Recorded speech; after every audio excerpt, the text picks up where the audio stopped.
And hello there. I hope that everybody is doing well on this fine Friday afternoon/evening. Let's go ahead and swap on over here. Haha, there we go. Oh dear. Hold on. It's never in the perfect place.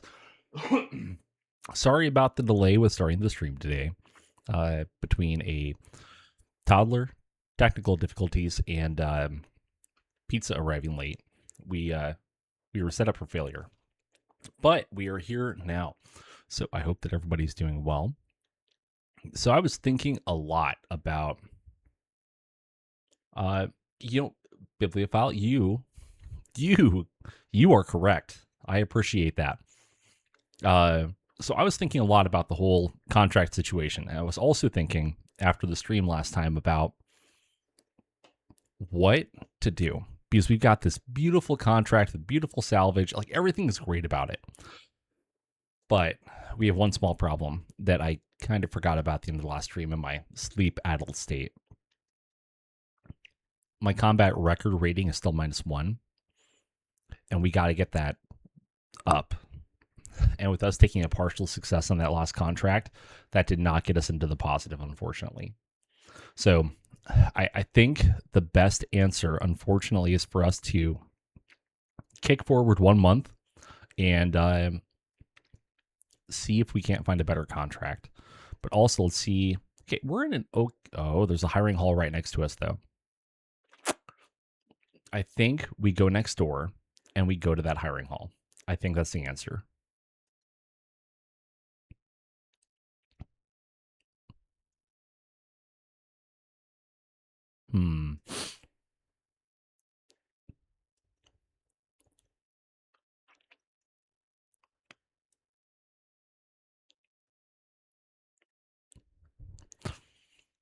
So do I go to Elkis or Kalidasa? Questions. So many questions. So little time. Also, why did this run away? There we go. Kerpow? Maybe. Possibly. Done there. Okay, that's not what I wanted. So this? Nope. Nope, that's really not what I wanted. No!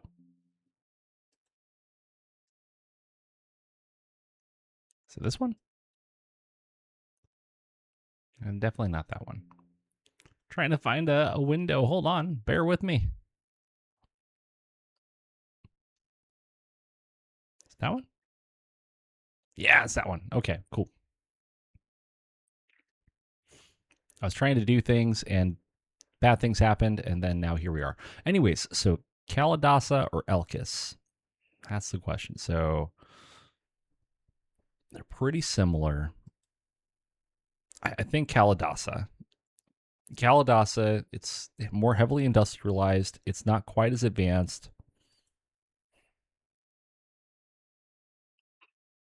But overall, I think it'll be better. So why don't we, or it'll be fine anyways. So how much would it cost? 5 million C-bills, give or take a little bit, once we mothball all the things. Because everything should be about mothballed, except for those 3, which is fine.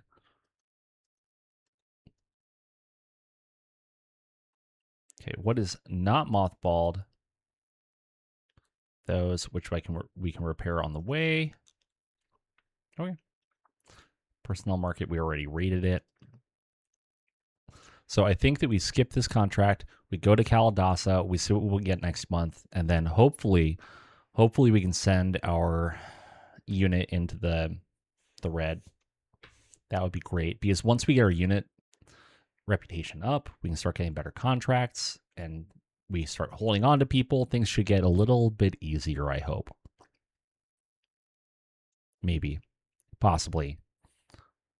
Plus minus a little bit. So 13 days to get there, confirm, full send, go into mothball, do the thing. So drop from 5.5 million to 3 3/4.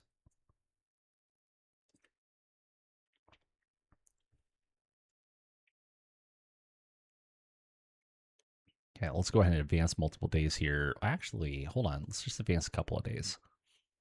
Because we still... Some of these things, I think we have the equipment for. Maybe not. Oh, no, we're waiting on everything. So let's advance about, I don't know, 13 days.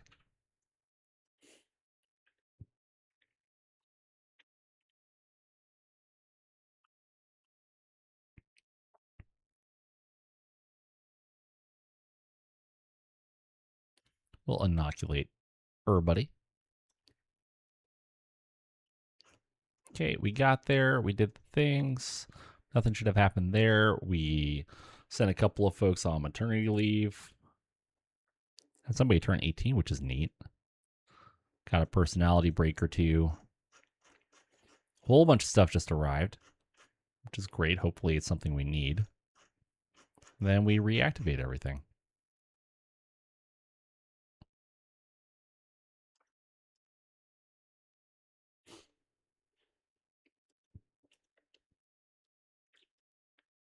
Okay, do we have any of the parts that we need? Yes, we have some parts because we have a whole one cockpit in stock, naturally. Okay, I might go ahead and refit the Orion M as the Kerensky because, number one, I love the Kerensky. Number two, who doesn't love a Kerensky? Number three, I don't even want narcs. So with that, where's my Orion M? There it is. Okay, let's refit it. You know, what I could do is I could make a custom one. As long as we stick with the theme and the feel of an Orion.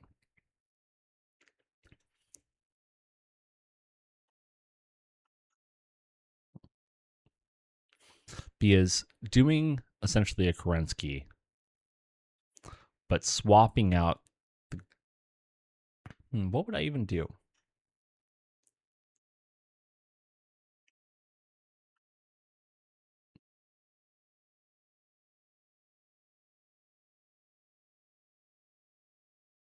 What would I do?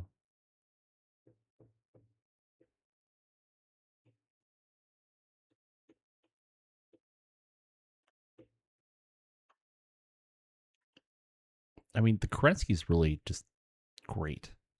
So great. I don't think I would change anything. I really just want to go for the Kerensky. And it would cost me 110 million or 110,000 C-bills. Just full send. We would have to get some Gauss rifle ammo bins, a couple other things. It wouldn't cost us very much. It would be fine. And we'd end up ditching the Artemis, probably. It'd be fine.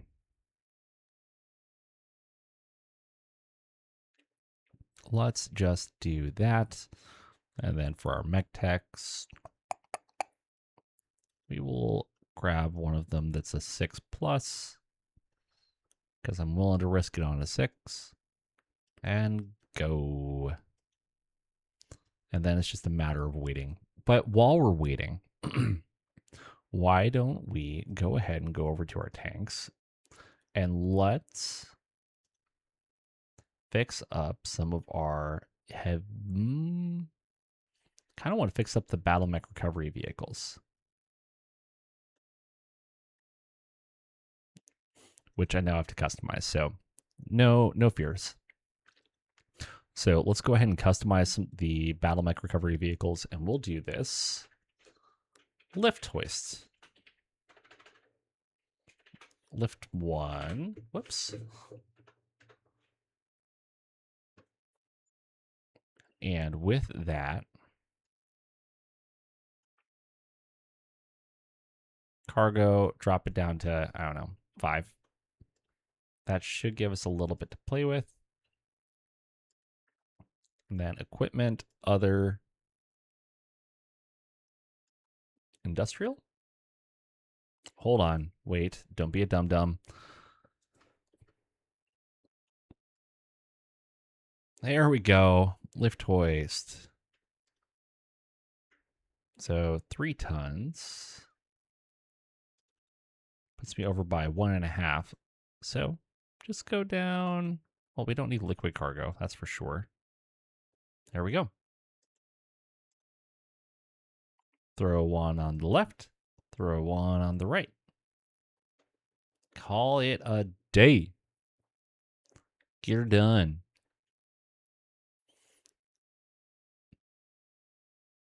I'll call it the lift 2 since it's got 2 lift hoists. Okay, there we go. And we will save that bad boy for later.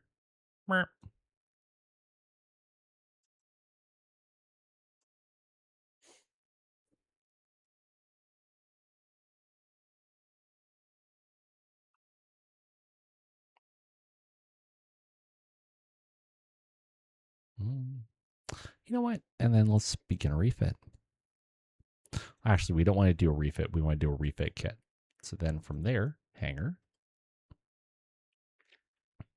customize, refit. Hey, look, there it is. Acquire used refit kit.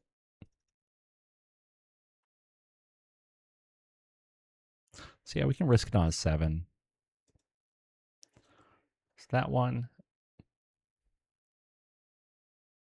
And we'll do like 4 of these bad boys, honestly.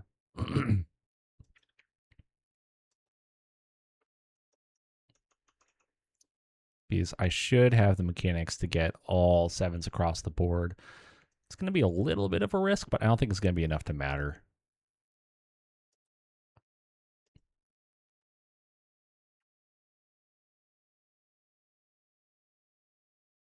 I mean, like 8 days is not much to sacrifice because between being here and then movement, it's not going to be a huge deal. Plus, I will be able to delay a lot. How many lift hoists do I have? And there's field kitchens that I need to deal with still. 9. Oh. A bunch. I have a bunch.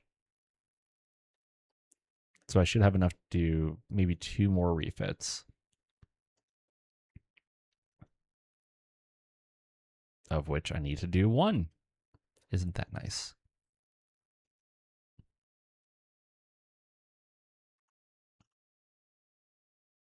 Here we go.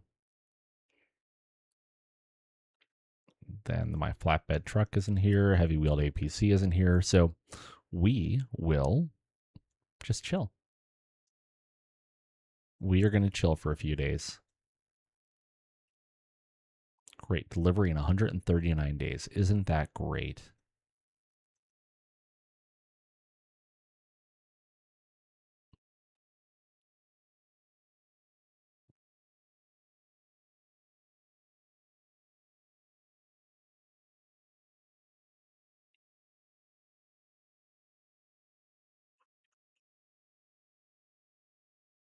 Let's go ahead and do all this madness.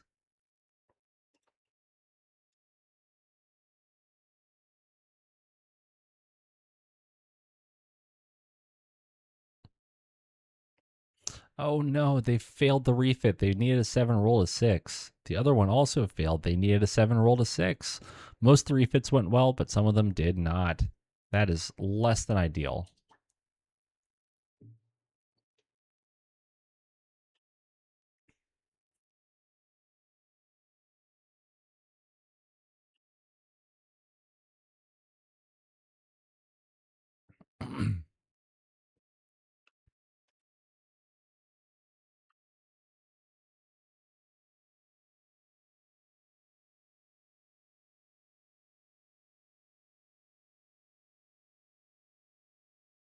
More cockpits arriving, which is great. And our battle armor finally arrived. Isn't that also great?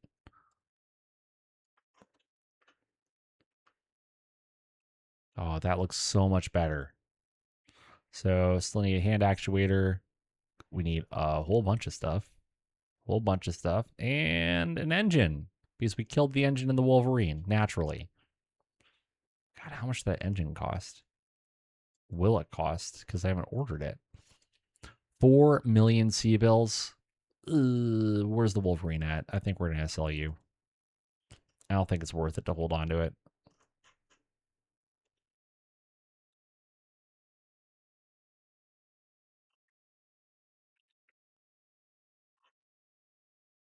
Yeah, 100% not worth it, I don't think. You can still get 2.5 million out of it, and that's fine. That is a-okay fine. Yes, kick rocks.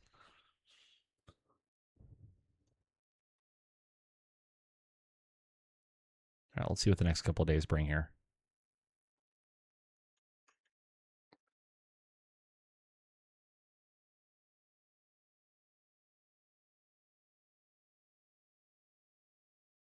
All right, here's the hoping. Lost one veteran soldier. Okay, fine.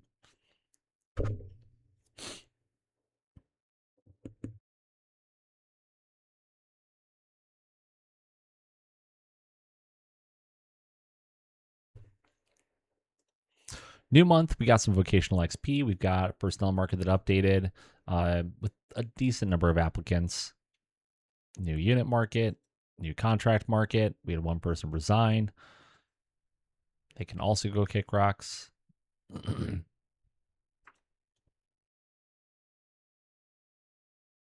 right. This is huge. Having your company commander have even just a splash of negotiation, huge difference, because now we get some contracts and we can get some shorter contracts that allow us a little bit of flexibility. What are you?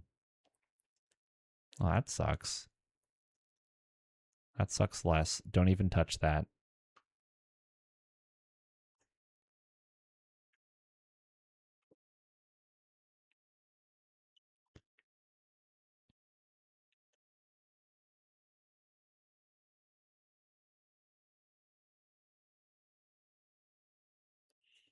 So I might do another pirate hunting mission, not because I don't think I can handle more, but it's, oh, hello. Oh, hello. Womp womp. I would probably be okay with that too. And it's not because I don't think I can handle something more. It's because I need a short contract in order to turn around, have a guaranteed success, and then be good. Just be good to go.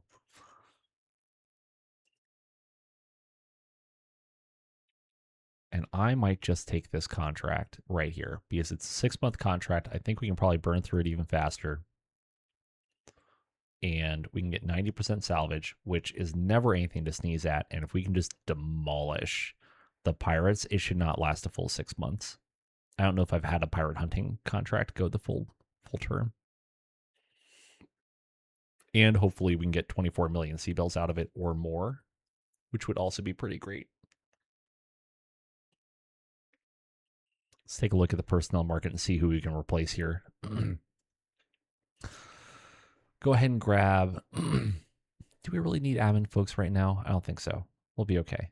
Oh, there's some not terrible battle armor pilots. We'll take those. We'll take a couple of Aztecs. Yep. Take an Aerotech because I think we need one. Don't need a doctor. Mechanics we're good on. Mech techs we need more of. Mech warriors. I actually do need more mech warriors. You're hired. And all of the soldiers. All of them. I need them all. Go ahead and grab the ground crews because I also need them. Anybody have small arms? You have small arms. You have small arms. You have small arms. You have small arms.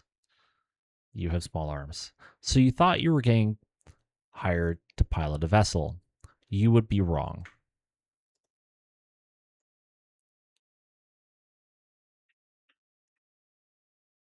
We can go ahead and hire the medics. Archery. You didn't want to learn how to fire a weapon. You didn't want to learn how to fire a pistol, but you did want to learn how to shoot a bow and arrow. Nice.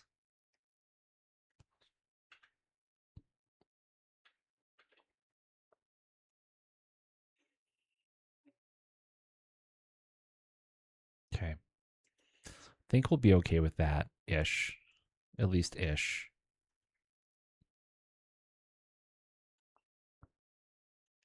Golly, so many green pilots. Who do I have as a trainer now? That's the question. Because I know I lost my primary trainer, what, 2 contracts ago?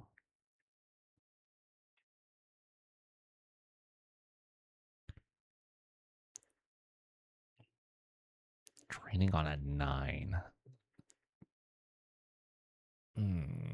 That's less than ideal.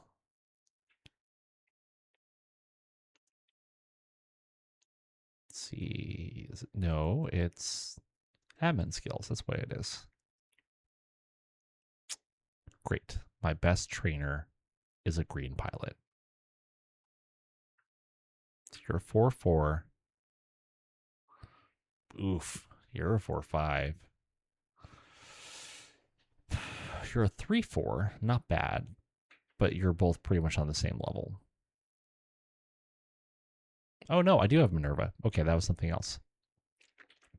So Minerva is still good to go. And because they got a little bit older, their reflexes went up, which means, pow, they became a 2-2 pilot. It sucks to take the 2-2 pilot out of combat. What are you going to do, though?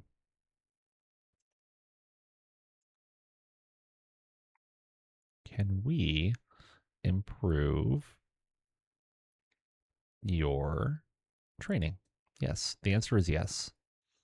And then can we do it again?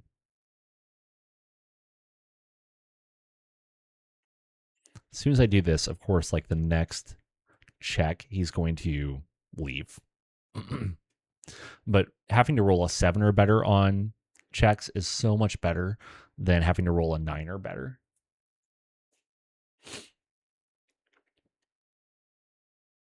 Okay, so we've got all of that.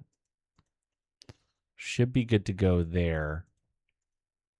We've got a few things that we still have to repair, but we can do that on the road. We can wait 1 day to see if we actually finish the refits or if they're bad. Okay, both those refits are done. Let's go ahead and I think we need some more lift hoists, honestly. I have about 7 or 8 heavy recovery vehicles. I want to do 3 hoists per. So let's say it's 7, so that's 21. Plus I got 6 more recovery vehicles. Call it 40 lift hoists. Give or take.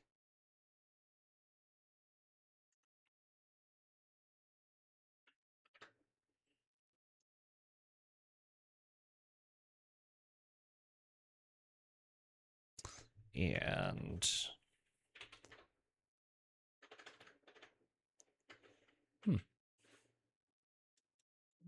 there we go. Fuel. Air.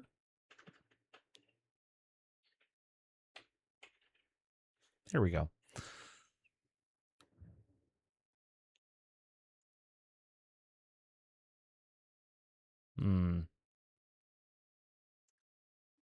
Stick with this. Let's get about, I don't know, 50?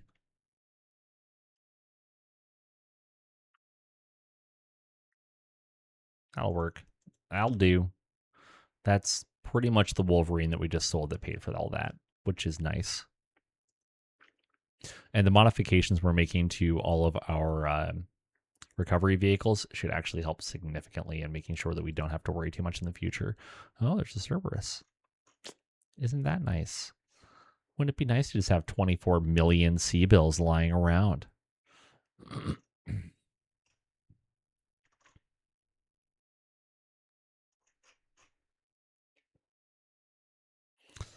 I mean, I could buy it, but I'm not sure. I'm honestly not sure that it's worth it at the end of the day.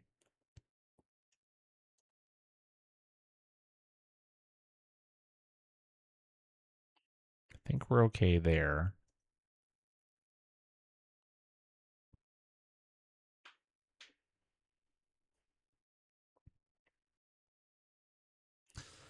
Well, 24 million against regular pirates with meh equipment for a 6-month contract that we get 90% salvage rights and 40% straight support. Not the best terms, but not the worst either.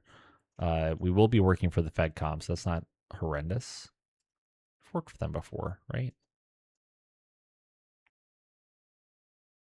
Yeah, we've almost exclusively worked for the FedCom, actually. Oh, I didn't realize that. Well, there's nothing to it but to do it. I think it's time.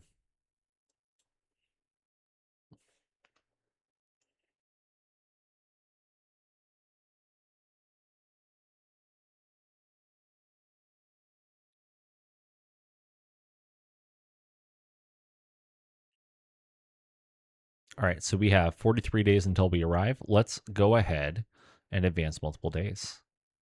So let's advance about 40 days. Whoops. So whatever 40 minus 13 is, so 27 days after this.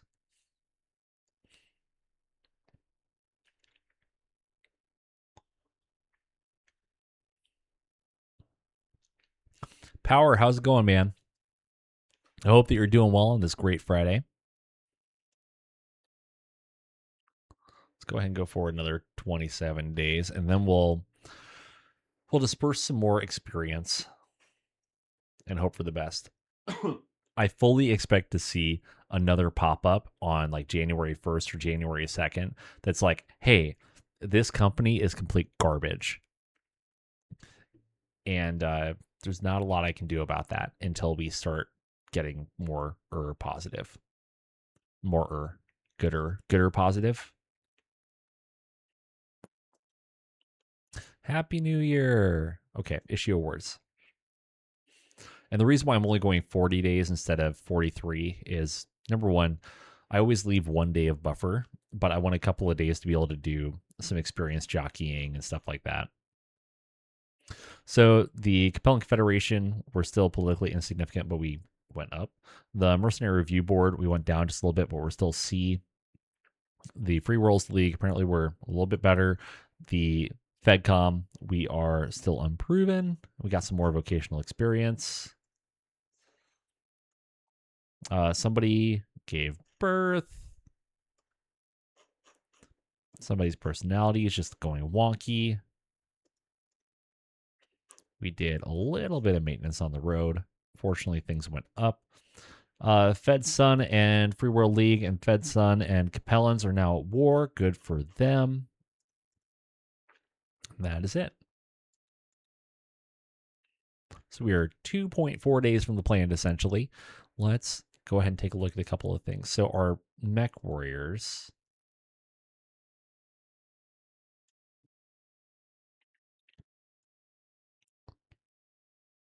So power, we're waiting to get an SPA of some flavor. I don't know. What do we need for them? Ah.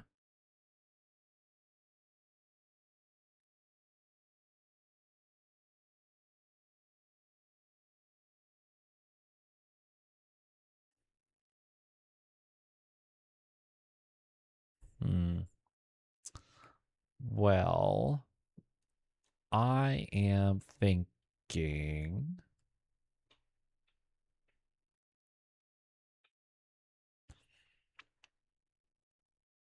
I think we either go for multitasker or we do mech human TRO. I'm kind of thinking mech human TRO. I don't know. How do you feel about that, Power? You want to be a mech human TRO? I think that would fit you pretty well. Got 3, 4. We should be able to upgrade that a little bit, meow. Puts us into being a 3-3 pilot, which is neat. Sounds good. We'll save up for that then. You are a 2-4. You're about to become an elite. Congratulations. Which means you get a promotion.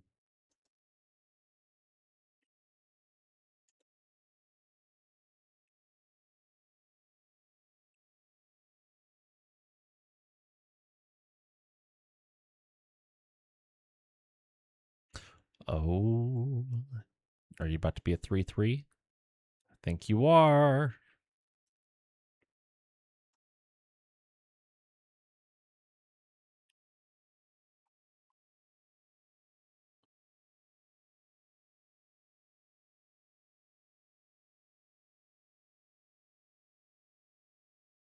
Oh, I don't think I have quite enough for you. Yeah, you need 57.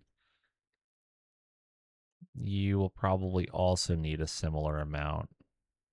Nope, nope. You got enough for piloting. So you're a 2-3 elite now. Woohoo, buddy. Okay, things are not looking quite as bleak as they did before.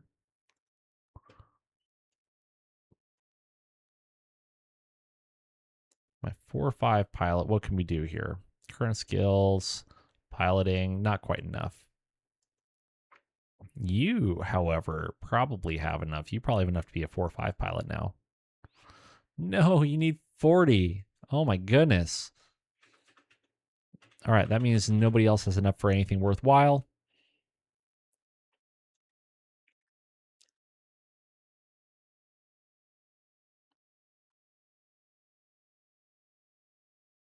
And it is a... Why don't we'll do some mass personnel training here. Primary role. Let's do techs. MekTech going to tech mech. Got one.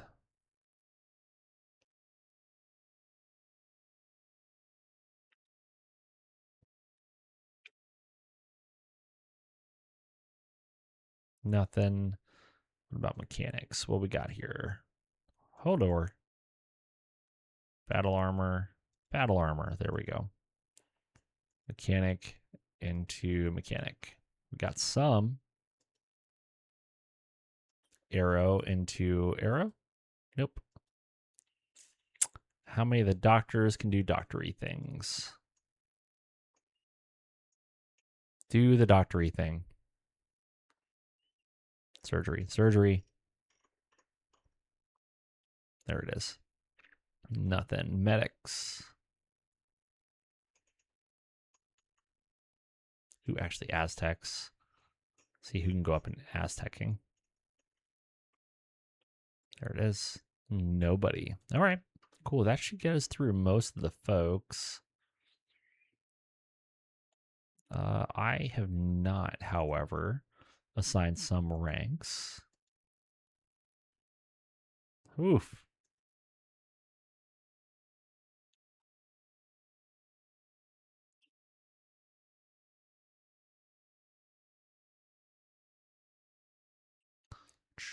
Where's it at? There it is. Private. Oh, that's right. Hold on. Vessel gunners.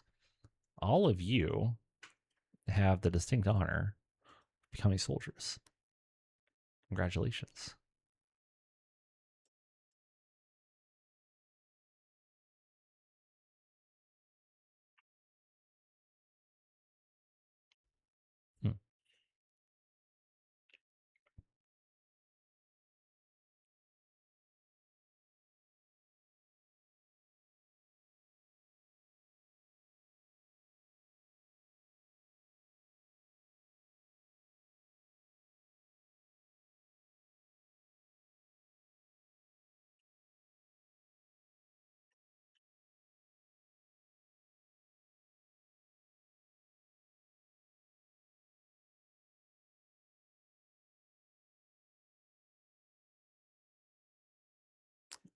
Okay, it is time for us to move our children into education. Like we do. Learn. Learn the things.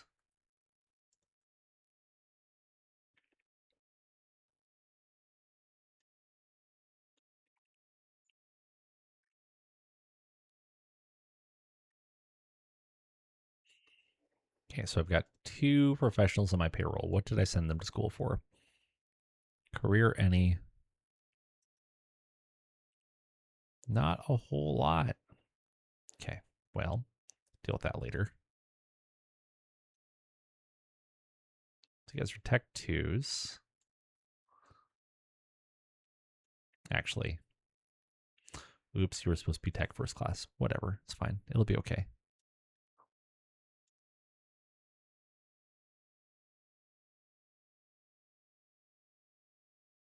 You know, do you think so?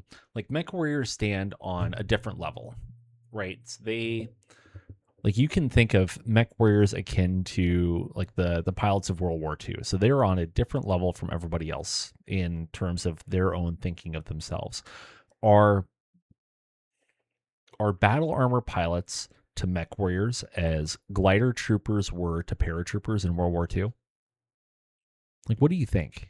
So I think that's probably how it is. Like battle armor pilots are probably like, dude, we do bad things. Bad things happen to us on very frequent occasions. And in the meantime, all the mech warriors are just like, bro, you're wannabe mech pilots.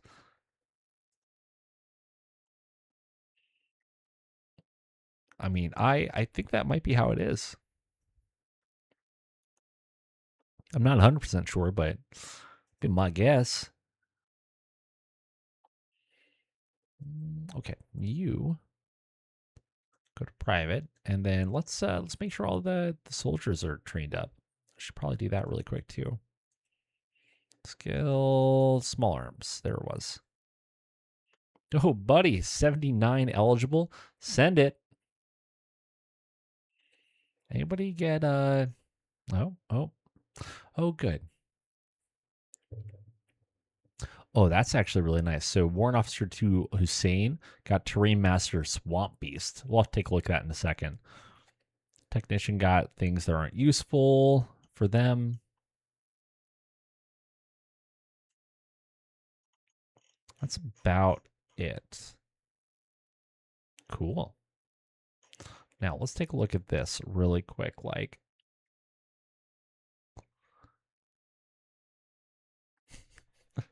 yes, you know what? I could get behind that too. But I mean, like you think about World War II, right?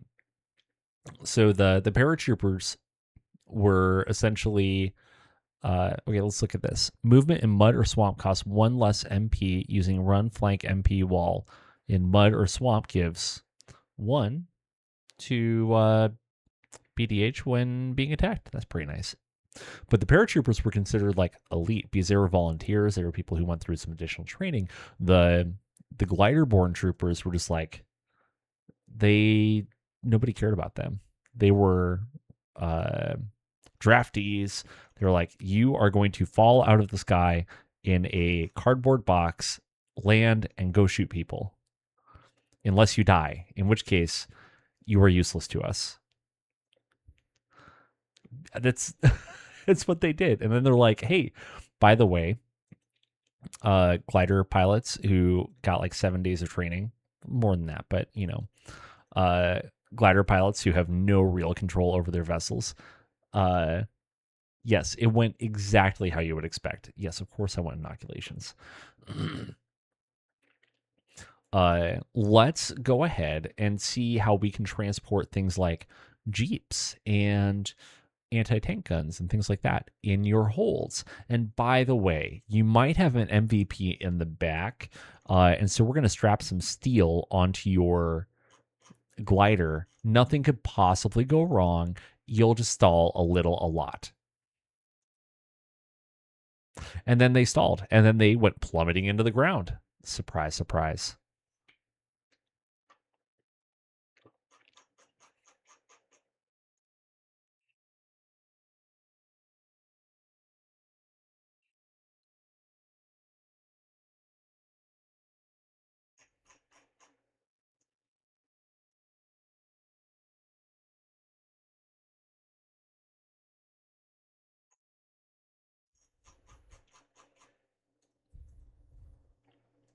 Let's go ahead and just repair a couple things. 7. That's enough. We can go to that. Womp womp. Come on.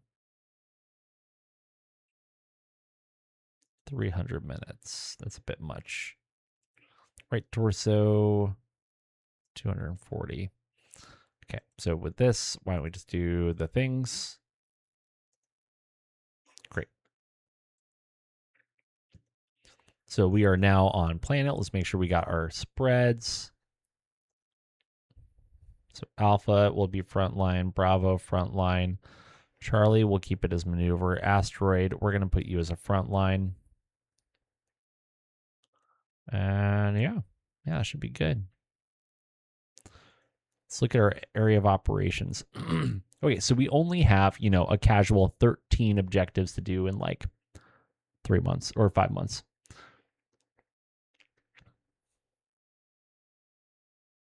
You're not wrong. You are not wrong. And we only have the 2 sectors, but they are both full-size sectors, so we got that going for us as well.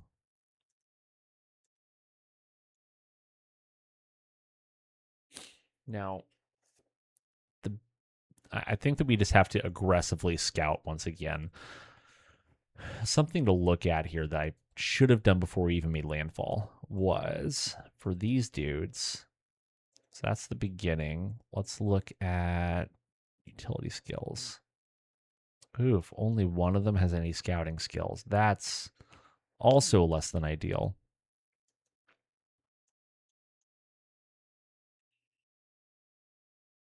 I'm betting it was you, wasn't it? No, it wasn't. Well, let's go ahead and spend some XP. New skill. Utility. I'll do stealth.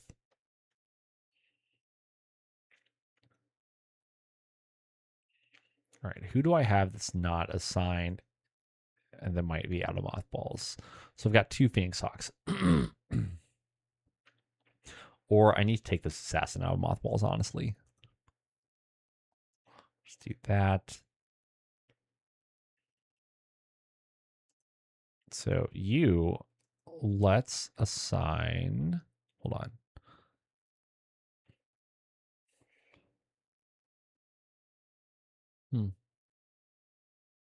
You must have had a birthday on the way.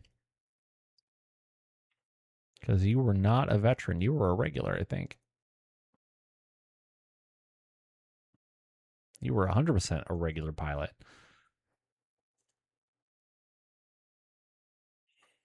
But now you're a 3-4, which is kind of neat.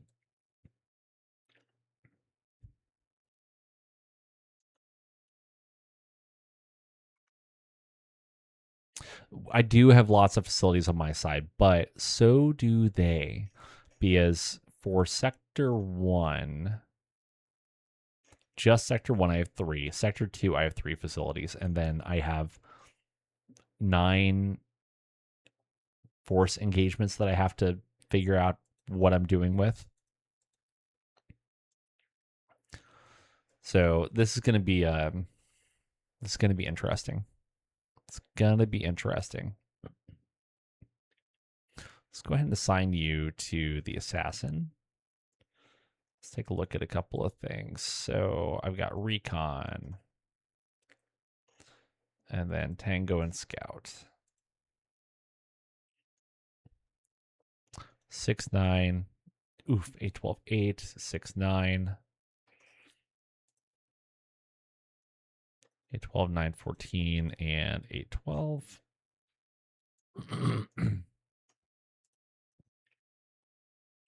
All right, well, we will just add our assassin here. That will be fine.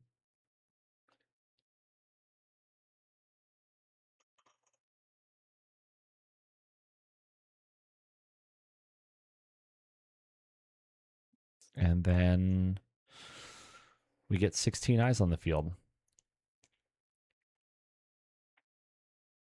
But also force Charlie recon.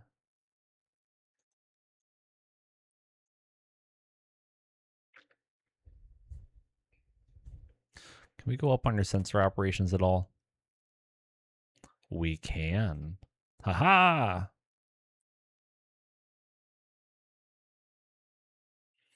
Communications of 5. That's not going to be able to go up. Stealth is a 5. Probably not going to be able to go up. I think we're doing pretty okay, actually. All right. Nothing to it but to do it. Let's start here.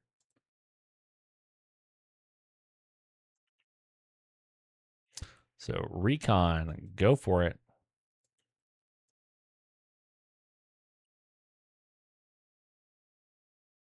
All right, so we got ourselves a deep raid, and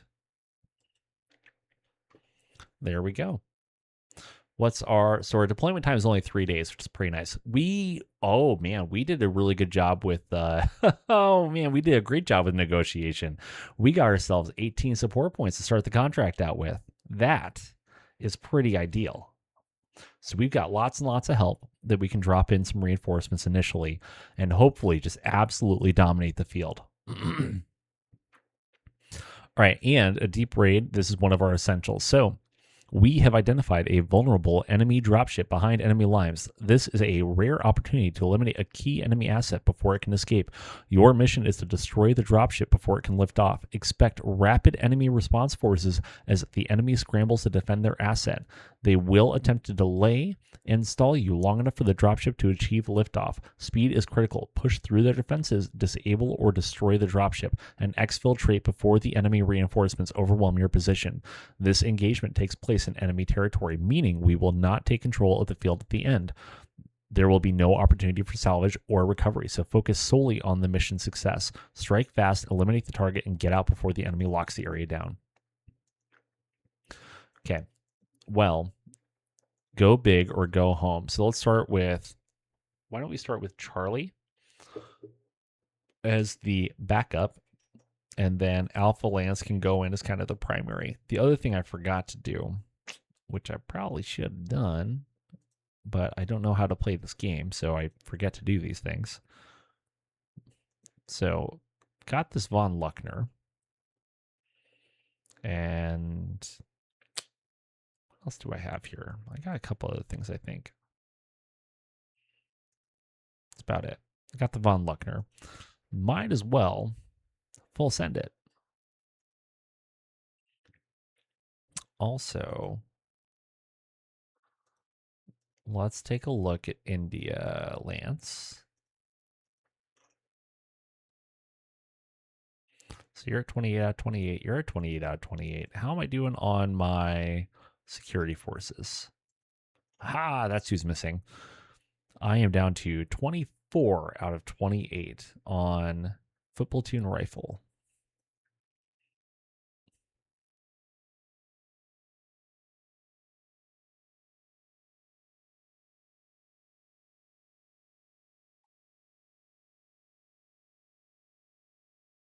Where's all my infantry at? You have 0, 0, 0, 0. Okay, well, can I just mothball you guys? Okay, we're going to do this. GM, mothball. There we go. Don't tell on me, but we're mothballing them just so I don't have to look at them right now.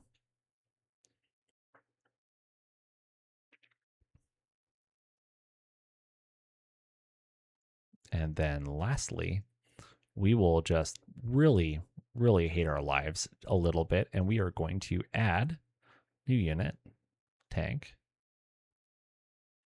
Oh, wait, hold on. I only got part of the way through. I was thinking in my mind. Vehicle crews. Who does not have an assignment?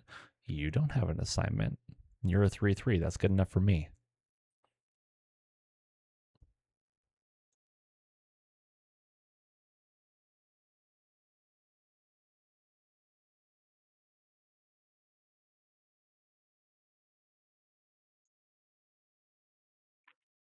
How are we doing with that Von Luckner? Did we get everything on there? Not quite. I still need a driver.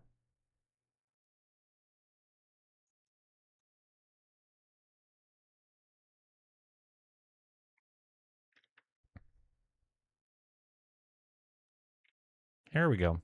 All right. TONE. Assign unit. Tank. And Von Luckner.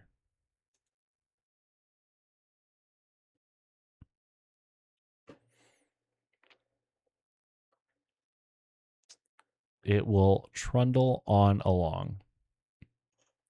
Now, one other thing to make sure of, then Charlie Lance, let's make sure we got the right stuff loaded.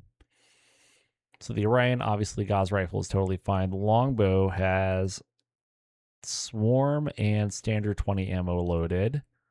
Catapult has swarm and standard. I think I might just load you to straight standard, actually. But anyways, the Stalker has straight 20 loaded, which is fine.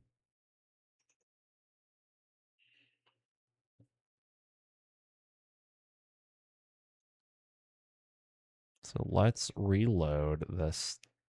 It was the catapult.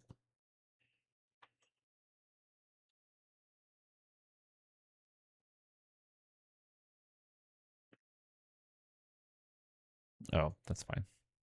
You'll get a tech in a minute.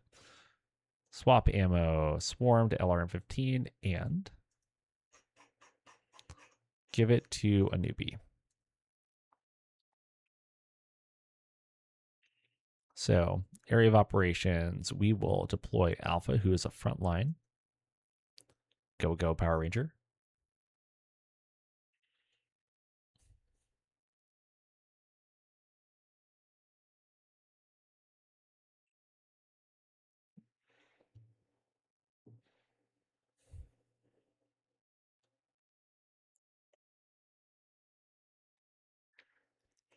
Eventually, the game will catch up. It's fine.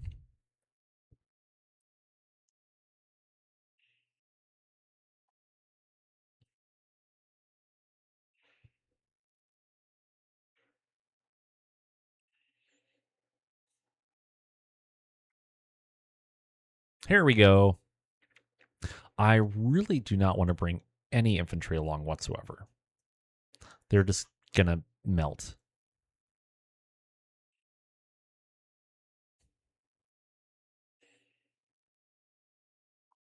And then from there, manage reinforcements. We will bring Charlie Lance. Actually, hold on. Before I do that, let's take a look to see what's actually there. So the enemy has an orbital defense. They are bringing an officer mech. They have an enemy crack field artillery unit has been spotted in the area. Beware. Great. Okay. So they have an enemy awesome coming onto the field. They are bringing a leopard. I don't know. How fast do you think we can melt a leopard? Because I think if I bring that Charlie Lance, I think we're going to melt it awful quick. Then for the Op 4, they're bringing a standard Wolverine, a Griffin 1, your standard Quick Draw, and your standard Wyvern. And all we have to do is destroy the dropship. Nothing else. Just destroy the dropship. I think if we just go ahead and bring Charlie Lance, we're going to melt them. And that will bring me joy. And that's what this is really about. It's about bringing me joy. So target number base is a 4. I think we can do it. And need a 10 or need a 4, roll to 10. That is pretty great. We'll go forward a day. It is now time for the deep raid. Oof. Highest standard battle armor. It was at grade A. That's horrendous. These poor techs. They don't know what they're doing. All right, let's go ahead and drop on in. Commence drop. We can't do any recovery, so we'll skip it and then skip the techs, and then we'll drop.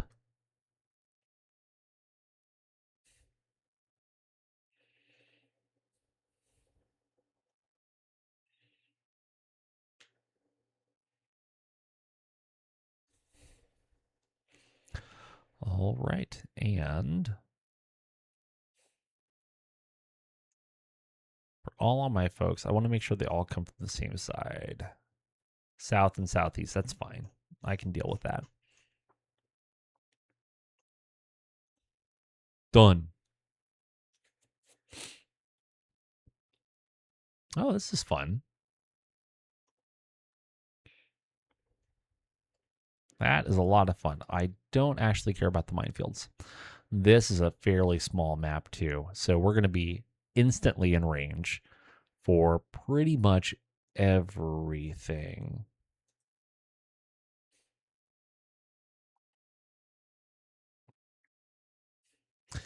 I remember playing a game on this map.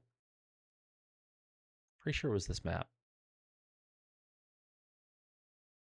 Or it was one very, very similar to it.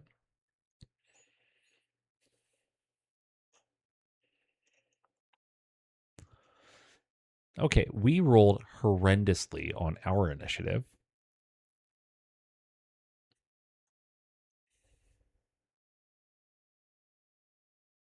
Okay, it wasn't this map. It was a similar map, though.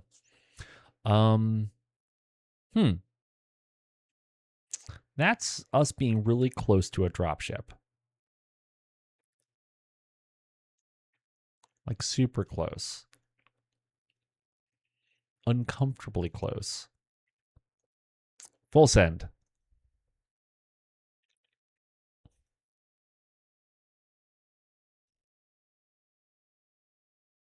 There's only one answer, and that is group up in a single portion of this poor little dropship's firing arc. That way, hopefully, it can only shoot at so many of us. And then go ham.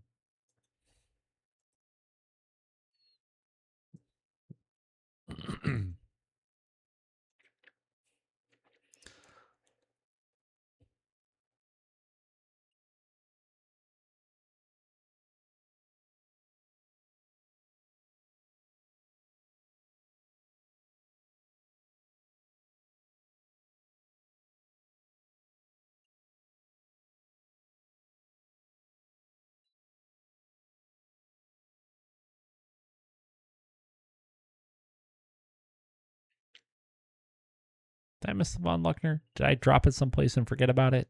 Or did it not deploy yet?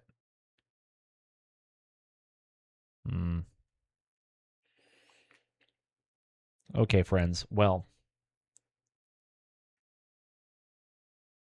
no, this is actually not an ideal situation. The ideal situation is sitting behind a cliff doing IDF onto a dropship. But if you're going to be stuck going toe to toe with a dropship, you might as well go point blank range with everything in one firing arc and full send. Because like this, I might lose a mech. A mech. 2 tops.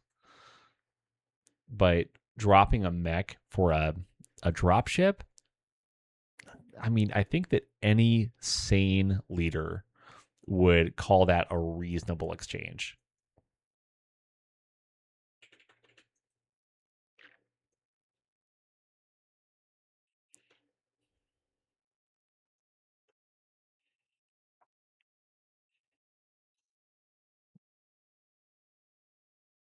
Like it's like sacrificing a single fighter to drop an aircraft carrier. It just, you do it because it's not great, but that's a reasonable exchange.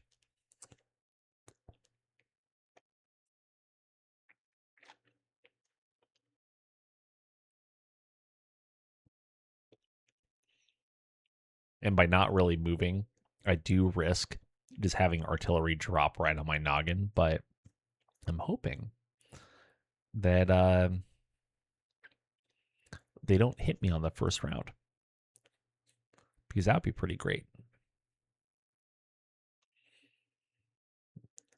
But by staying there, I stay out of range of pretty much every mech that they have with them.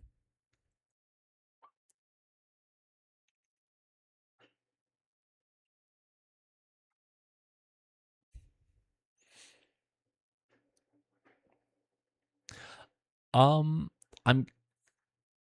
kind of hoping that we drop. I'm hoping that we get a round 1 drop on the on the leopard. Yes, this is 100% danger close plan. Yeah, I'm really hoping that we just get a round 1 drop on the leopard and run. That is my entire plan. My entire plan is to get everyone super hot and do full alpha strikes. You know, like this. Do you have... Nope.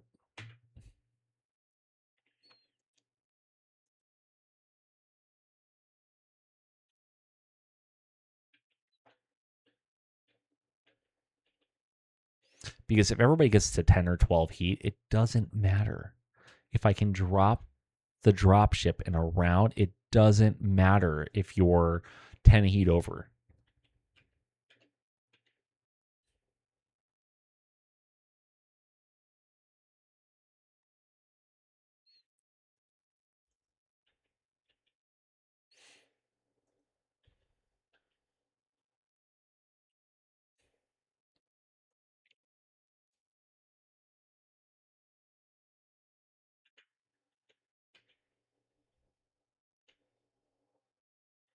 Remember what I said about going 10 heat over? That's exactly what we're doing.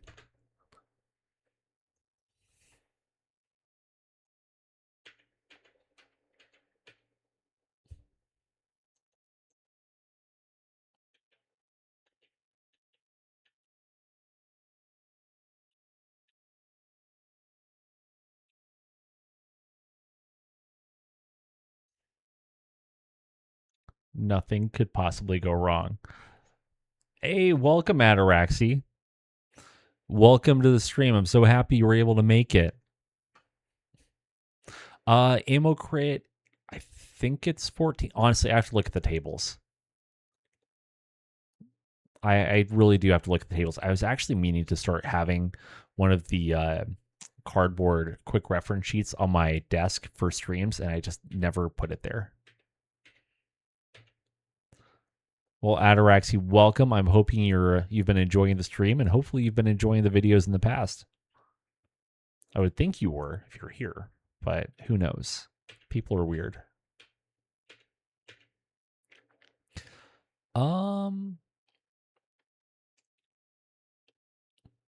Yeah, I'm wondering. I think that we might be able to drop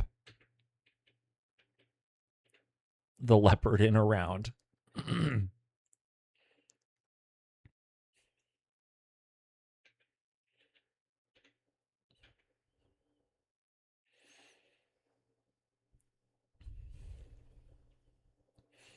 All right, let's see what happens. So the Orion lands a medium laser into the right side, medium laser to the nose, and snub nose into the nose. SRM hits, doing 2 to the left side, 2 to the right side, and 2 to the nose. Gauss rifle hits the nose. It's down to 108 from him. Catapult lands an LRM 15, putting 5 into the nose and 1 into the right side. Then 9 more missiles hit, doing 5 to the nose and 4 to the left side. Medium laser goes into the right side, medium laser to the nose, and another medium laser to the nose. Last medium laser into the right side. The enemy Griffin misses. The Kerensky into the Leopard puts a medium laser to the left side, medium laser to the nose. Snub nose hits the nose, and then 3 SRMs hit going into the nose, and left side. And then the Gauss rifle goes into the nose. We are down to 54 armor in the nose now after just 3 mechs. The Von Luckner lands a flamer into the right side. SRM hits with 5 missiles, doing 2 to the nose. Right side, left side, and nose. Then another SRM 6 hits with 5 missiles, doing 2 to the nose, right side, nose, and nose. AC-20 hits the nose, doing down to 22 armor. Machine gun hits the right side. SRM hits with 3 dead fires, doing 3 to the right side, 3 to the left side, and 3 to the nose. Awesome hits, putting a PPC into the nose, another one into the nose, and another one into the nose, down to 1 structural integrity. Then the medium pulse hits the nose, killing it. Oh, nice. Very, very nice. Nice. Okay, good to know. One of these days, I'm going to actually remember all these things. So you can see where my scroll bar is over here. We made it, maybe 1/3 of the way down, and managed to kill us a leopard. Round 1 leopard kill. Okay, but the big thing that we need to know about is what does the bad leopard do to us? Okay, so the leopard fires, puts a PPC into the Brutus front, another PPC into the front of the Brutus, down to, it's got some minor motive damage, large laser into the Kerensky center torso, large laser into the left leg of the Kerensky, medium laser to the center torso of the Kerensky, medium laser to the right torso, medium laser into the right torso of the Kerensky, medium laser into the center torso of the Kerensky. The Brutus takes 12 LRMs, doing a total of 12 to the front, and that's it. Nobody got immobilized. Nobody lost a leg, which means everybody is going home, which is huge. Surprise, surprise. The leopard might be out of control. This is my surprise face. So the Kerensky took 20 damage, needs a 3, rolls a 7. Ladies and gentlemen, round 1 victory. Do I feel a little dirty? Maybe. Do I care? No. Not even at all. Not at all. Anytime you go against a dropship, just kill it and run. Plus, this is the idea. This is the idea behind a quick behind enemy line strike. You run in, you demolish them, you run out. This, I might put decisive victory on this one, just for funsies. Not that it changes anything, but it makes me feel better.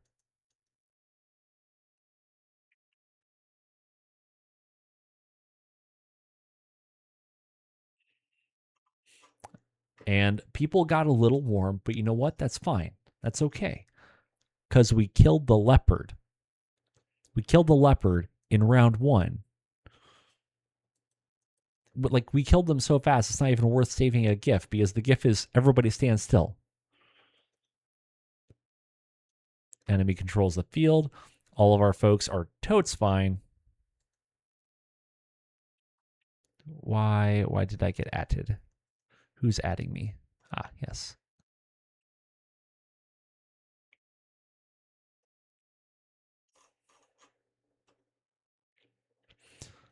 Leopard. And just, this is for me. It doesn't change anything, but it's for me. And done. Confirm. Boom. And the von Luckner crew got into battle, which means they get some additional experience, and life is good. Just out of curiosity, I'm just waiting to make sure we are in. Oh, that's interesting. I didn't know that. So even when you do not control the field of battle, you get 5% of the dropship cost by selling off the coordinates. That is interesting. That is very interesting.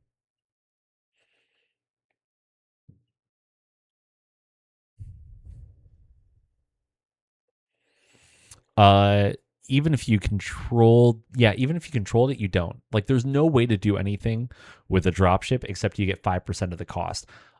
For some reason, I thought that you only got the 5% if you controlled the battlefield, because it's like, hey, look, it's in our territory. This is ours. We can't do anything with it, but maybe you want it. Here's exactly where it is if you give us 5% of the cost. You used to be able to, and I don't know what the timeline is going to look like now with kind of the changes in development, but there were plans in the future to be able to do field stripping with the introduction of CamOp salvage. Again, I don't know what the timeline of that looks like. You know, if you're a Java guru, then head on over to the Discord and offer up your services. Okay, everybody came home.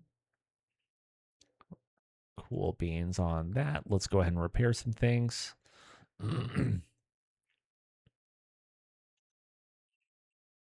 And let's keep wandering.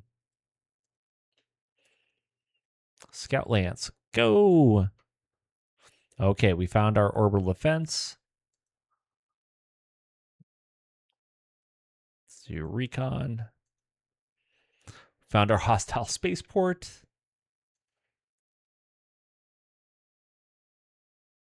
And that's it. So we've got a hostile spaceport.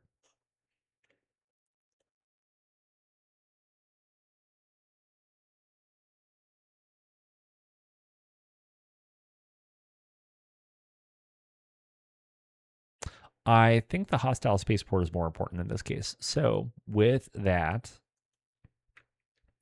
why don't we, why don't we go wild and crazy? I think let's move our armor augmentation down to Bravo Lance for this. We'll deploy Bravo Lance. We'll deploy Asteroid Lance. Because it seems like a good idea today. Do I have anything better that I can put in there other than a Warhammer? Something with some oomph. Oh, like a Black Knight. Yeah, that'd be fine. I don't like that Black Knight, though. Could throw an Orion in.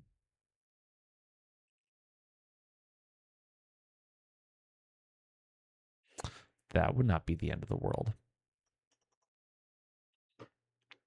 Okay, ON1K. Let's change your ammo to LRM-15. The Deadfire is fine, given what ranges we're probably going to be at.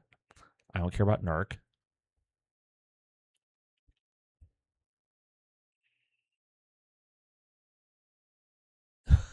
You're not wrong. You're not wrong. Hey, look, there's a dropship over there. Can't promise you how long it's going to be there for, but it was there when we left. Here you go.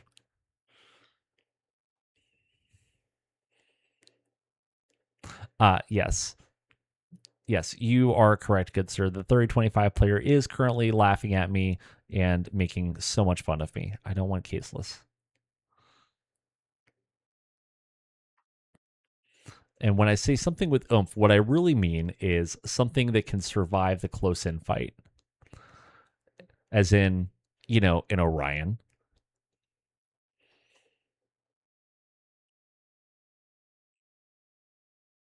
Because everybody else here, so the Ostrak is going to be my weakest one in turn, or not my weakest, is going to be my most lightly armored one. So Gimmick, let's throw you into an Orion, the Orion K. Where are you at?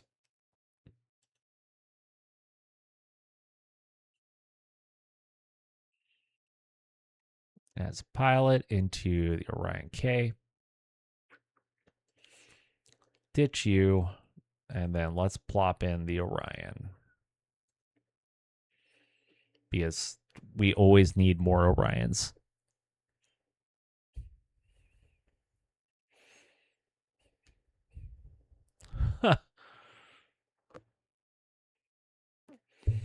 I don't have an Orion obsession. I simply acquired a lot of them and have found a love for them. It's not an obsession. I do have a small obsession with hunchbacks that I will admit to every time without fail. Let's see here. Bravo is a front line. Asteroid is a front line. I can game the system a little bit and turn you into a maneuver. I can 100% pick other mechs if I want to. I just don't want to. And you better believe that once I get a few more Orions, yes, I will have one full lance of nothing but Orions. It's going to happen. I don't care what other people say. They're mine. Okay, so let's go ahead and drop Bravo Lance.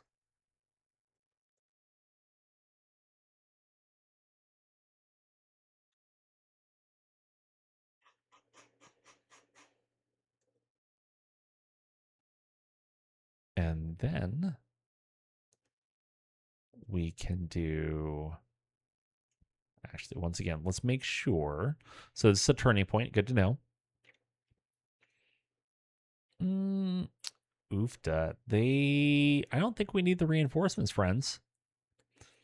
So we'll have Bravo Lance, we'll have, Bravo Lance, which will have like 13,000 BV. We have an attached quick draw with a 4-5 pilot. They're going to have an enemy officer who's a 4-5 pilot and a Merlin. They're going to have a commander, also in a Merlin with a 4-5 pilot. We'll have a commander with a 4-5 pilot and an archer, the 5W, which I'm not as familiar with. They're going to have some turrets, the most concerning of which is maybe the heavy bombard turret if they hit. Then they'll have some Op 4 with a couple of Stalkers and a Banshee. If we can take out the Banshee, then life is fine. And then if they survive long enough, we will have reinforcements coming in. Definitely don't want the Solar Flare. No. Dust Dawn is fine. We can make that work.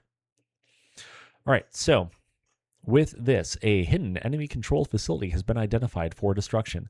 This installation is too valuable to remain in enemy hands. If its defenders must be eliminated to ensure it is no longer operational, your mission is to destroy at least 75% of the defending forces.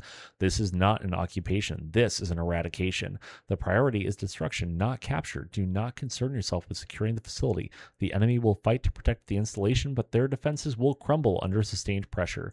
Crush their forces, level their defenses, and ensure that when this battle is over, the facility is of no use to anyone. The victor will control the battlefield at the end of the engagement. That will be us. If the facility remains salvageable after the assault, we will destroy it. The enemy will be left with nothing but ruins. Execute with overwhelming force and leave no doubt who owns the battlefield. So yeah, that is the great thing. Also, by the way, in case you didn't know, I have been live for about 1 hour. If you haven't already, I would really love it if you would follow the channel. If you're feeling super generous, you can subscribe to the channel as well. If you got a spare Amazon Prime subscription or whatever, throw it my way. Who knows? If you're watching this later on YouTube and you haven't already, subscribe to the channel there and hit that little bell button to know when I put out more videos. But we have to destroy 75%, which I have to remind myself. Yes, Orion Voltron. Yes. And so Hunchbacks, now that I finally got to 3056, now I'm actually at 3057, but once you got to 3056, even better, because then you can get your AC-20 caseless, and you're not stuck with only 5 rounds for your Hunchbacks. You have some more chances. Yeah, I think I'll be fine with just Bravo Lance. So let's jump ahead a couple of days here. We'll keep exploring a little.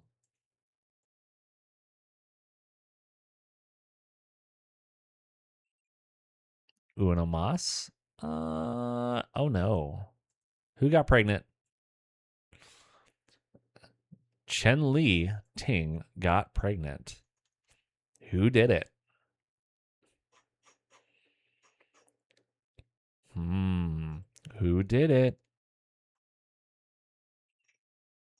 You were in the mechanized platoon.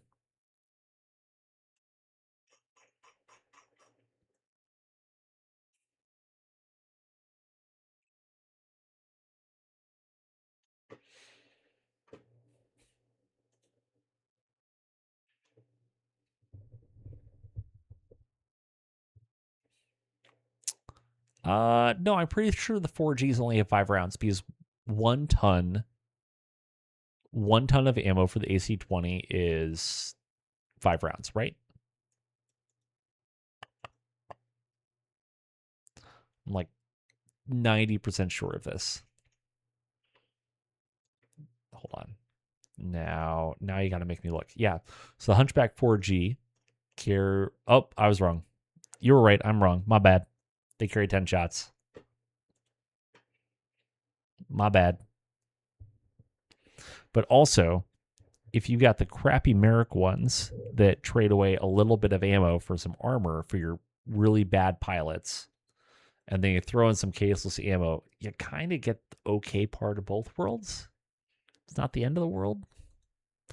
Right, all the scouting lances came home. Let's keep on walking around. It's fine. I kind of care that you're fatigued, but not enough to care.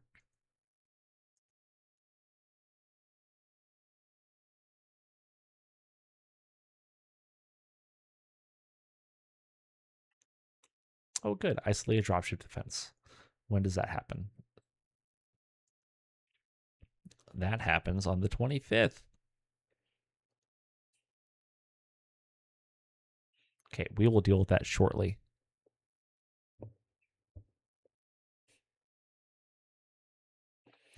I imagine with the Hunchback that because of how much of a kludge that it is, I would about bet that feed actually goes outside of the mech.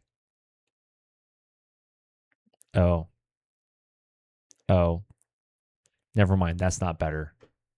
If you dropped a ton of ammo and, I don't know, added a ton of armor somewhere, that would be kind of okay. Not a lot okay, but kind of okay. Hey, look, things got better. But at least then I can understand that, you know? Like you drop a ton of ammo, you add 1 ton of armor, and you go to caseless ammo, and you're like, okay, that kind of buffs.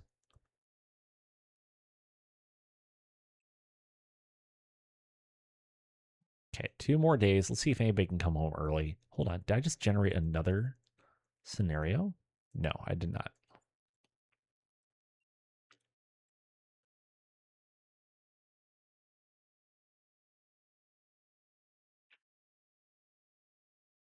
So I think the next thing I need to do for my scouting lanes is just make sure that everybody's under 35 tons for the most part. All right, so we have this one. Let's go ahead and jump on in. Commence drop. And I will get 6 picks. It should be, hold on. No, I'll, hold on, wait, cancel.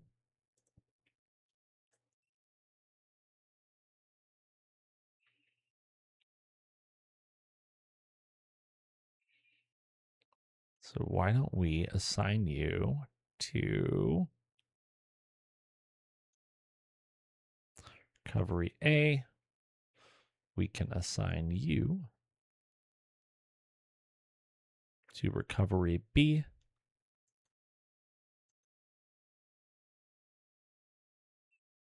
And where are my vehicle crews? Oh, man.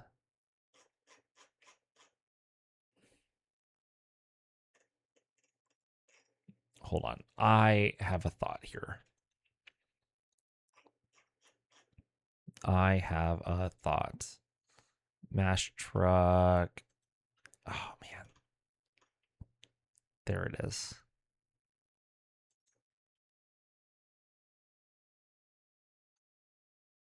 Mobile canteen. Those are all gunners. Where's the mobile canteen? There it is. Okay, I'm going to try something. You never know. Assign.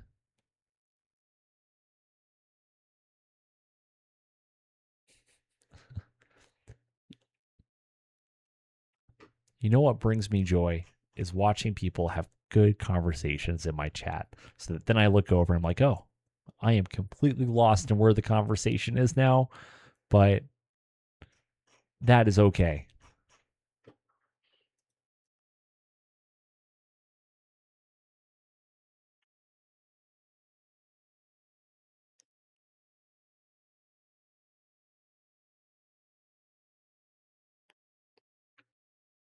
Okay, let's go ahead and grab admins.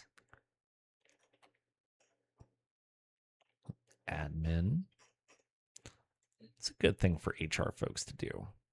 Assigned as a crew member to the mobile canteen. There we go. That's better. Now I should have the folks that I need to put onto the Battletech recovery vehicles. AC-10s are...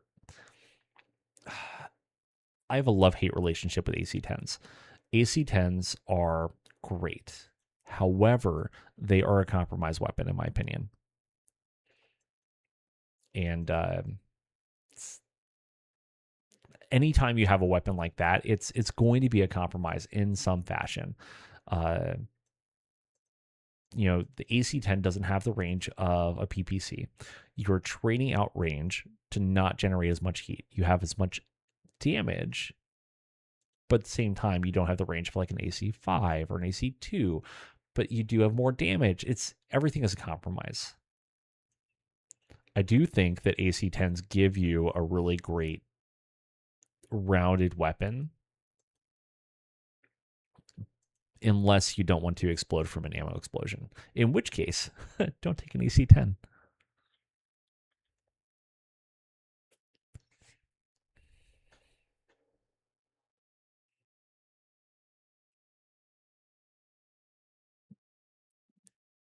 Your orders paperwork has spaghetti on it? Well, that's awkward.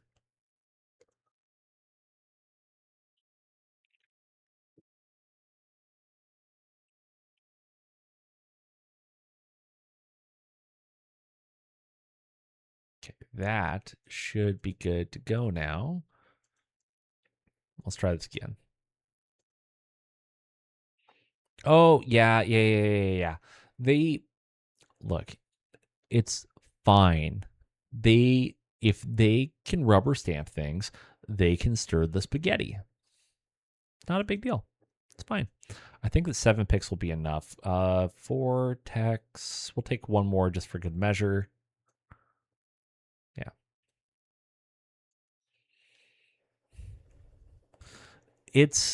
They didn't mess up. They were provided an opportunity to grow.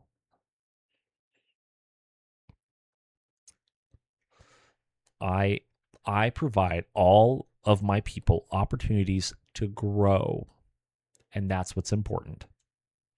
They just don't realize it at the time. It's good for them. Builds character. Ooh, that looks fun. I'm excited.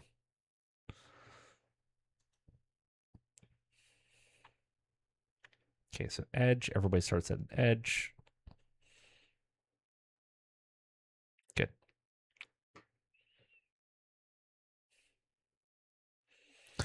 It's not non-judicial punishment. It's learning opportunities.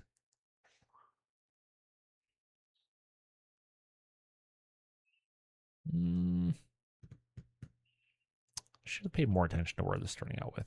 Also, I just realized they're not going to be able to play their defenses, which means I need to regenerate the map. So we're going to close this. No, don't save it. And we'll have to generate a new map.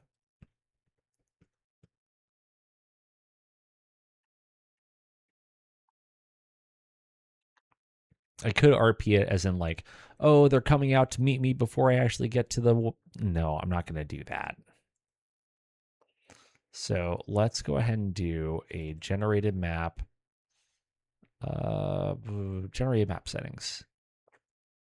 So city, we'll do town.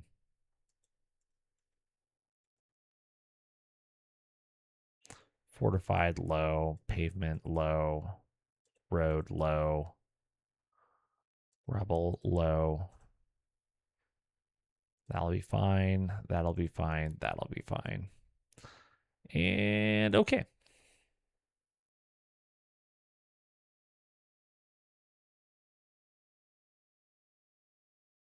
That'll be okay.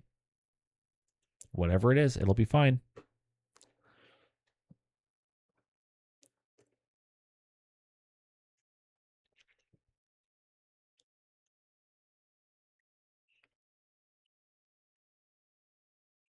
And since I'm attacking, I'm not going to use any minefields. This feels wrong. Feels not good.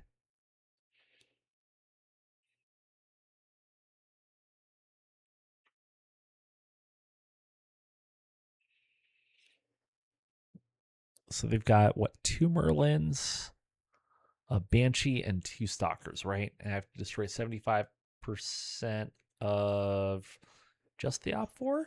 No. I have to destroy 75% of the enemy commander, Op 4, and the officer mech. So essentially, I have to destroy all 5 of them, right? That's how the math works.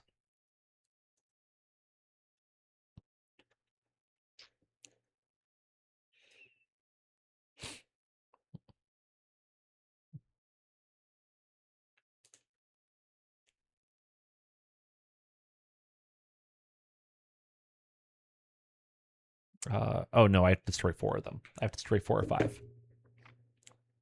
Okay. Well, that's fine. So both their Merlins are in the north. All of their turrets are in the south. Kind of thinking we just come in from the north and do the things.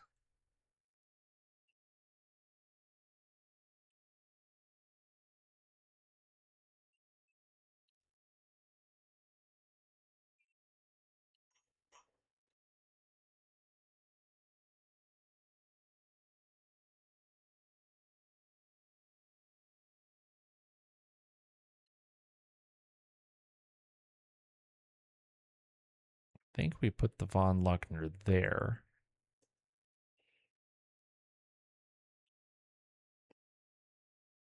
Maybe I should have put it over there. Oh well, too late now. The Victors definitely come over here.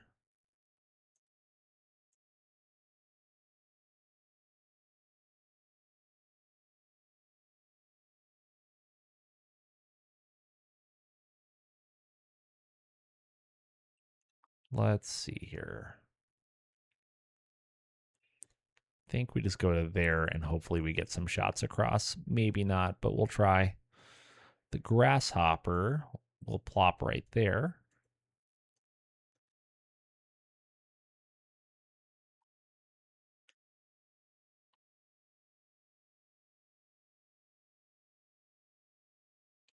The other Victor can come to play right here. And then, voila. Cataphract.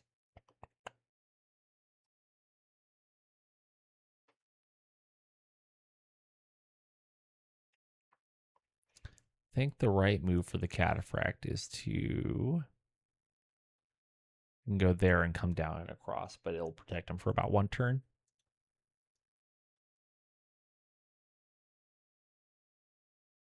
Last but not least, the Brutus. Let's go there. And then maybe you can drive through the clearing.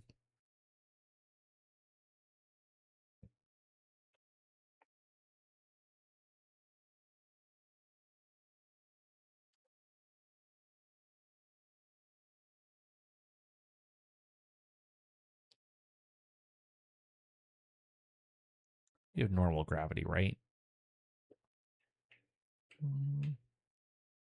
Yes, we have normal gravity.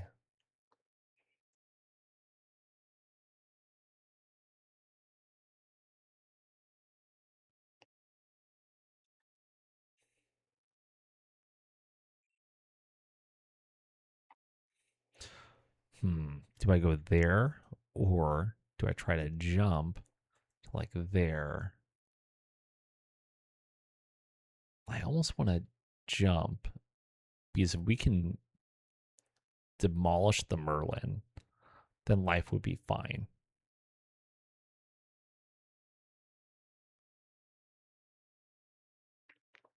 Yeah, let's do that.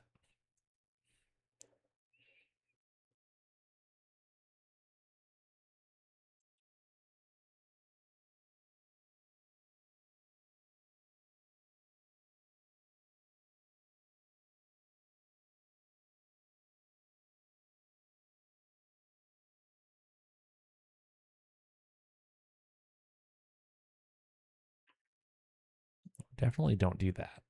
That would be bad.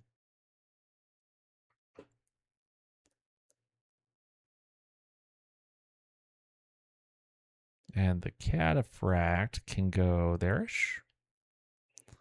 Big on the ish. Think we can roll a 3.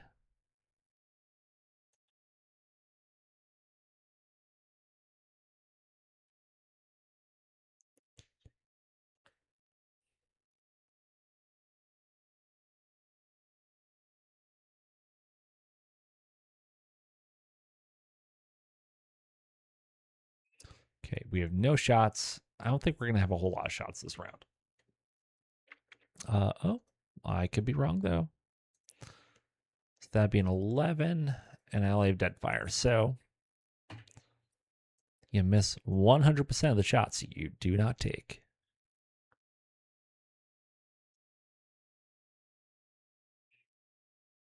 Nothing, nothing, nothing. Should be nothing.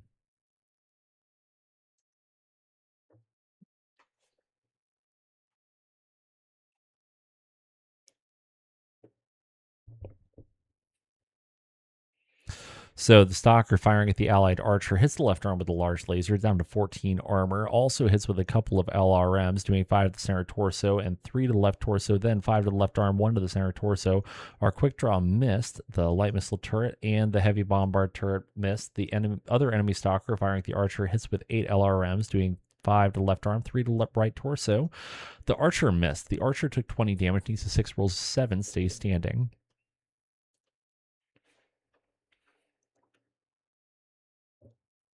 I would honestly be afraid.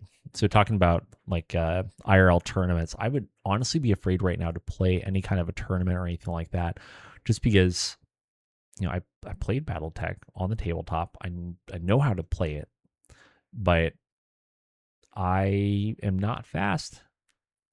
I'm not very fast at it, and it would just make me nervous. It's a very different style, I'm sure. And I am just so much more of a casual kind of player. To me, I'm not sure if I would get enjoyment out of it. Yeah, it's fair. That's fair. Doing that is no better way to get fast, but at the same time, do I want to? Does it matter to me? And I think at the end of the day, the answer is probably no. No, it doesn't. Yeah, I can imagine that your brain is fried by the end of the weekend. I also don't completely understand how Battletech tournaments work. I can look into it. I can learn about it. I just don't. I don't completely understand.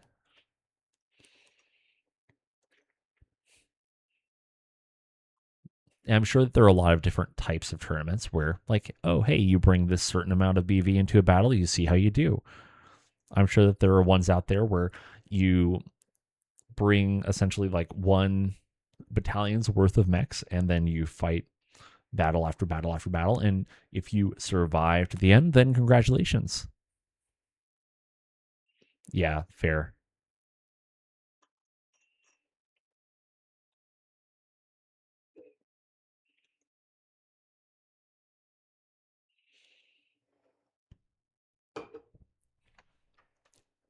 Whoop, no. Let's see here. The grasshopper, unfortunately, is going like first. We'll go there.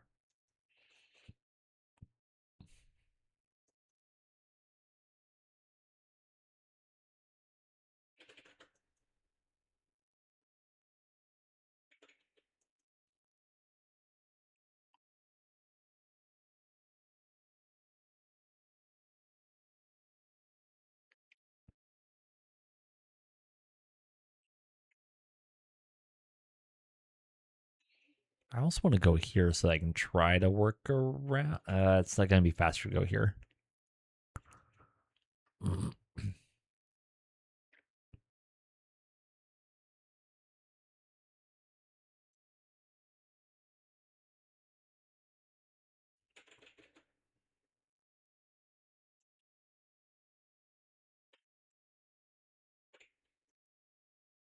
Yeah, we'll just do that.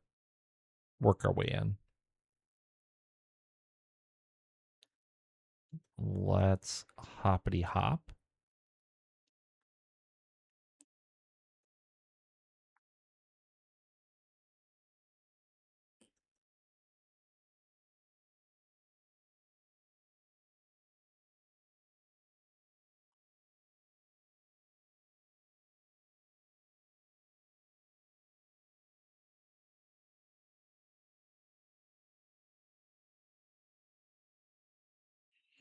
And then the cataphract. What are we doing with you? What to do? What to do? Do you go here?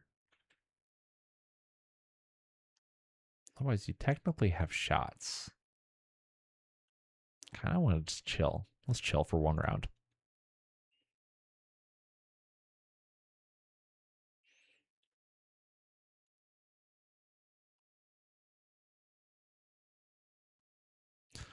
Oof, 13 to hit. Okay, I guess that's not happening. But you're on a CF 81 building, but blocked by line of sight. Okay, cool. I'm just going to sit here and cry myself to sleep then. Thanks. Okay, thanks.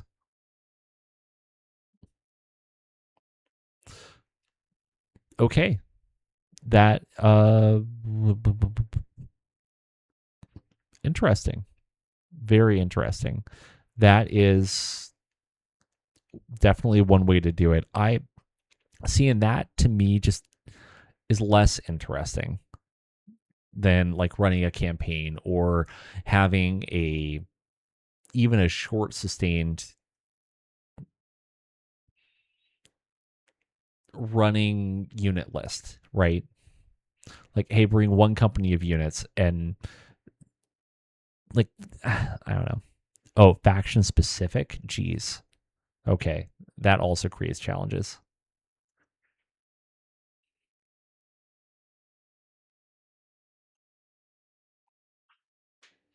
But then you have to ask the question, which mole? Or wait, no, mole, sorry, master unit list. My bad. I was thinking random unit list. My bad.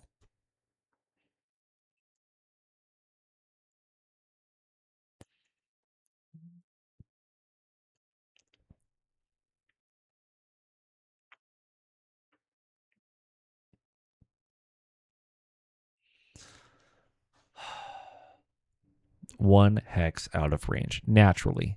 Very naturally. Same thing there.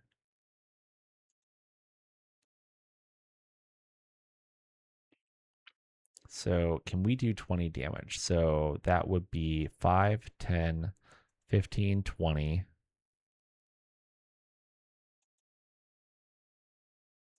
Wait, those are rear. Shoot. 5, 10. A whole lot of nothing.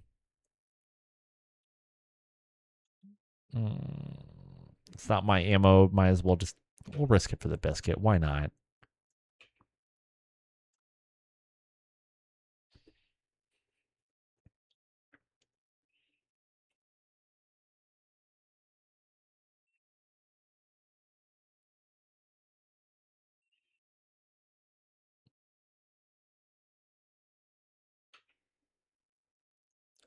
All right, let's see what happens.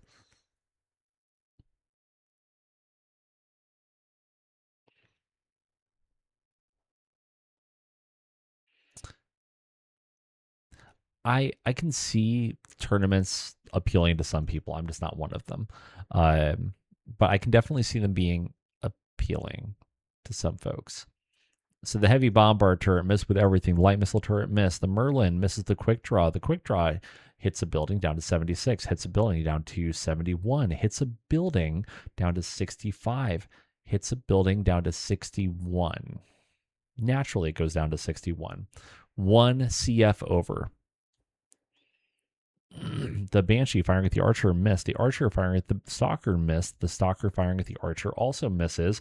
The Cataphract firing at the Merlin. ERPPC goes into the right arm down to 6 armor. The LB-10X goes into the right arm down to 6 internal structure. The Merlin took 20 damage, needs a 6, rolls a 6.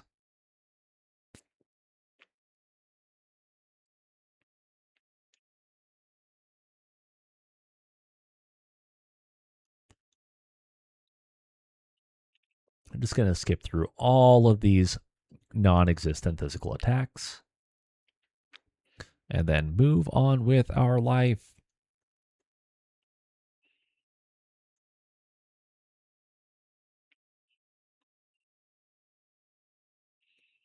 So the quick draw is at 5 heat, Stalker's at 2 heat, everybody else is at 0.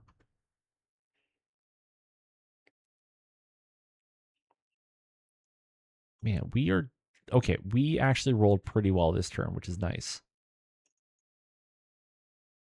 I'm okay with the Von Luckner not rolling well. Definitely okay with the quick draw not rolling well.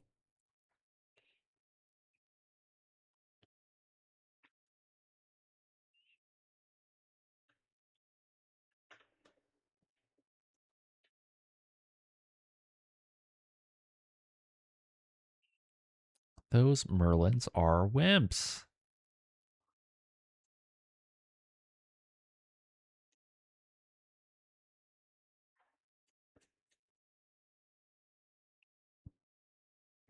Okay, so the Grasshopper, where can we go? It's going to be the same to run.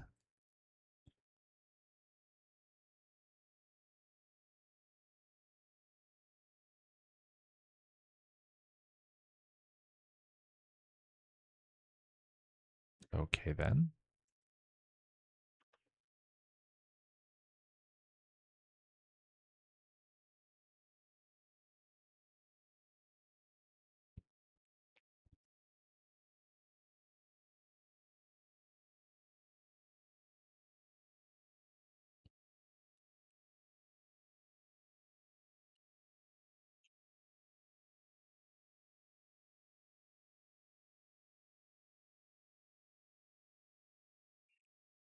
Let's go there. And 1, 2, 3, 4 should be able to get me right there from the other. What do you know? See if we can roll a 3. Looks like we didn't fail this time, which is pretty neat.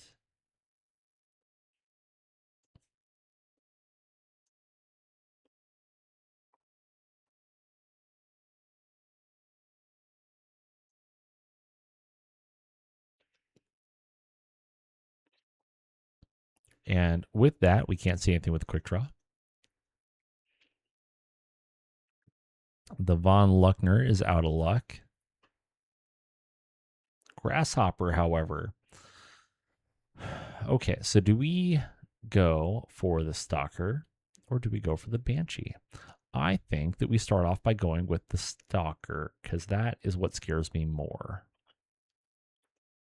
100% what scares me more.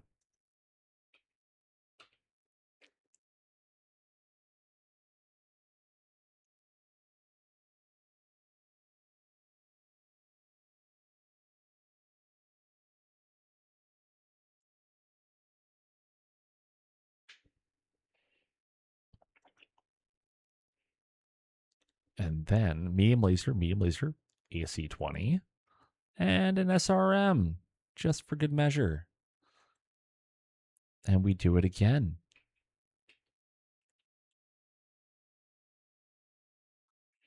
Get a little warm just because we jumped this turn, but that's okay.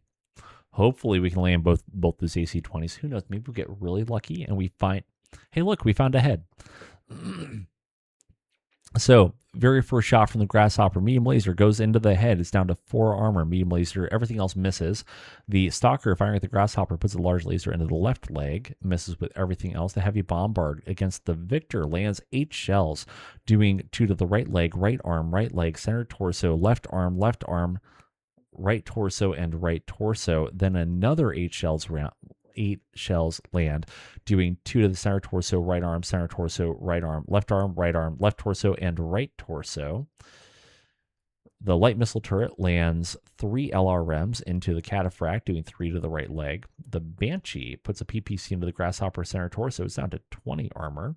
The Victor lands a medium laser into the head of the Stalker, also critting on the cockpit. So, you were saying? So the pilot of the Stalker is dead. AC-20 missed, which is fine. The SRM hit. The Victor did land an AC-20 into the center torso, which is nice, but doesn't really matter. The Victor took 20 damage, needs a 6, rolls a 5, does 5 to the left leg and 3 to the center torso, but the pilot avoids damage, which is pretty great. All you gotta do is crit on a cockpit, bud. You know, because you can totally control that. Okay, so our Victor took a tumble, unfortunately.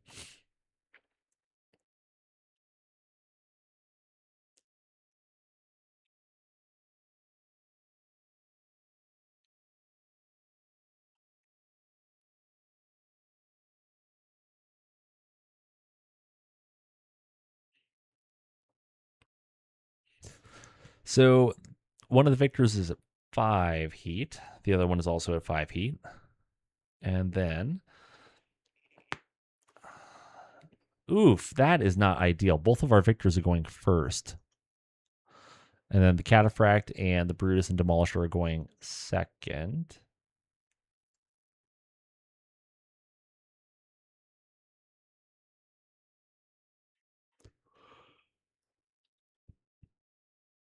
Well,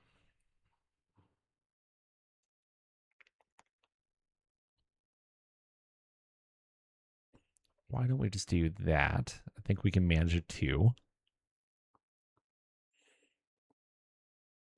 For you, can you just get up and then turn like that way? Okay, thanks.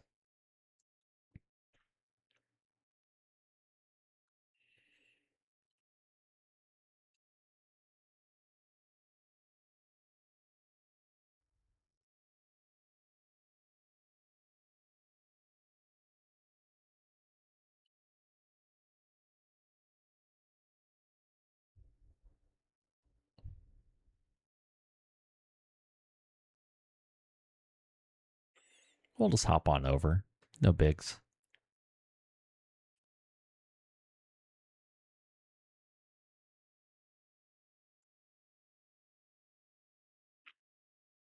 Okay, hopefully we can manage a 4, which it looks like we did. And then the cataphract. Whoops. Needing a 5 on the mask kind of blows. That's the thing I don't like about the cataphract is the mask.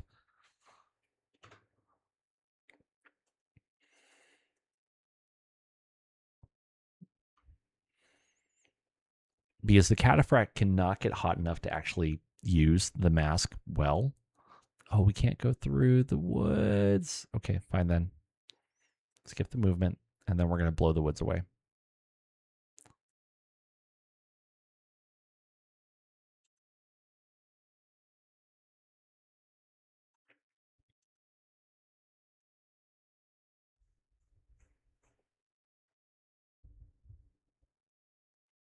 Oh, you're right. You are correct.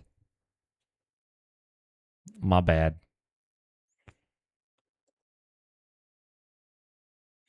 Still, not a fan of mask. I'm not a fan.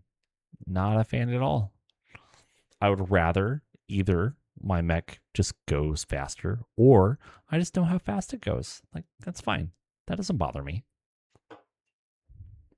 It is, in my opinion, I agree with you 100%. It is always bad. Always bad.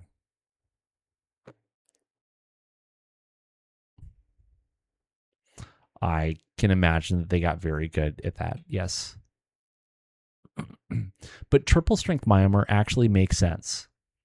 Like, that makes sense. Like, let's get it hot. Let's get it nice, toasty. It is able to become more elastic, and then it beats the crap out of people. Like, that makes sense. Mask just, it doesn't. We'll keep 5 heat over. That's fine.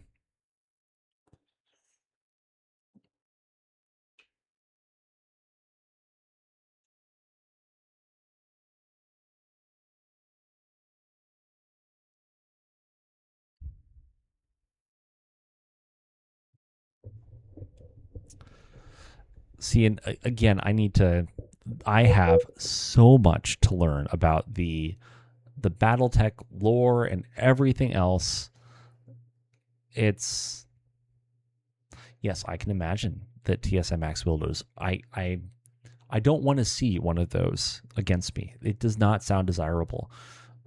I would probably just run away in fear, actually. All of that is bad. That is all very bad.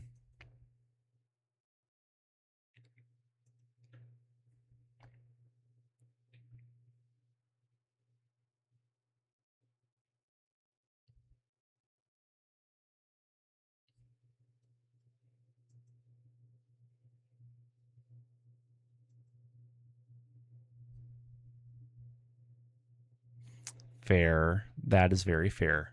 But even so, the themes of different mechs and different ammo loadouts and things like that often fulfill what the ideals of those different nations are. So the Victor lands a medium laser on the right leg and an AC-20 on the Banshee's left torso. It's down to 10 armor on the left torso. The other Victor lands a medium laser into the right arm. Another medium laser to the right arm. Misses with the AC-20 though. Heavy bombard turret does land 7 shells on the Victor, doing 2 to the right torso, 2 to the right torso, left leg, right torso, and left arm. The Banshee puts a PPC into is that the same Victor? Same Victor. Left torso. They will be making a roll, unfortunately. The Archer firing at the Stalker lands 6 Deadfire LRMs, doing 5 to the center torso, 5 to the right arm, and 2 to the right torso. The Light Missile Turret lands 5 LRMs onto the Victor, doing 5 to the left torso, down to 14 internal structure. The Merlin lands a PPC on the Grasshopper's left arm, and 1 Deadfire LRM onto the right leg. I think I need to kill the Bombard turret. It's kind of starting to hurt me a little bit. We missed with everything from the Grasshopper. The Merlin at the quick draw lands a beam laser on the center torso. The Victor took 20 damage, needs a 4, rolls a 10. Banshee took 20 damage, needs a 7, rolls a 10.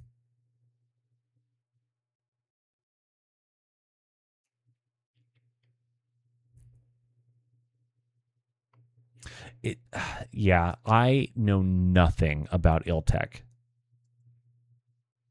or Il Clan. I know nothing about that. Essentially, if it comes after Clan War, I know near zero. And I didn't know anything about the Clan Wars until a few months ago. Ish. Big on the ish.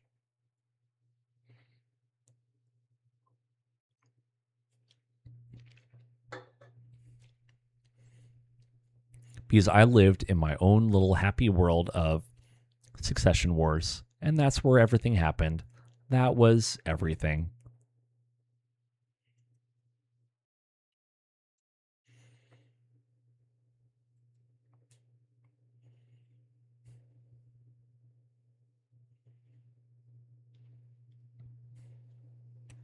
So to me, the ideal was always something like, you get a Phoenix Hawk that's got a large laser strapped onto it that's a nice 696 mech.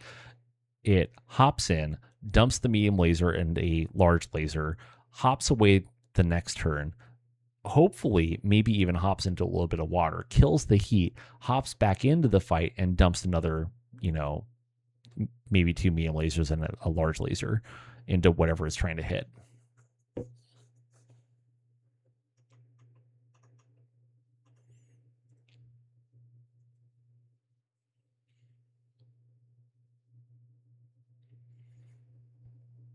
Okay, I think that we back off until our vehicles can get in a little bit.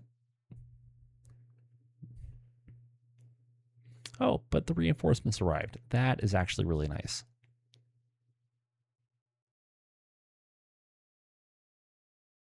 They'll figure it out.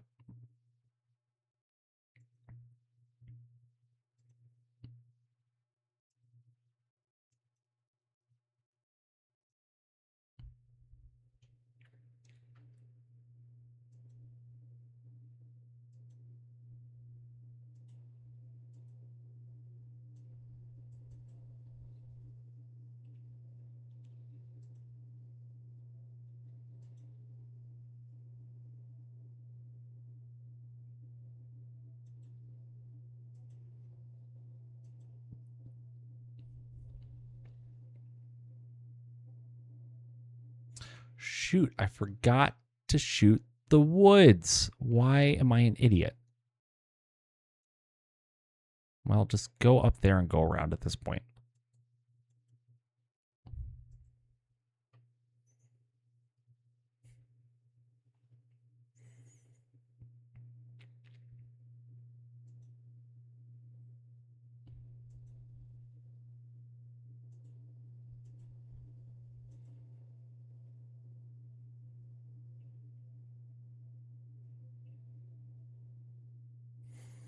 So I think that maybe we try to get the cat.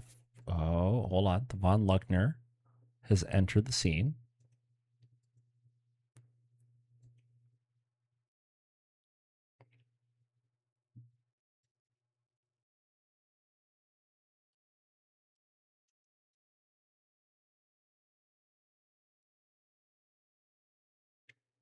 Okay, so we can get the Von Luckner in and the Demolisher in, hopefully. And then we'll have a little bit more firepower on scene. And on top of that, we can hopefully put a little bit into that Banshee without taking too much from the bombard turret. So here's the hope.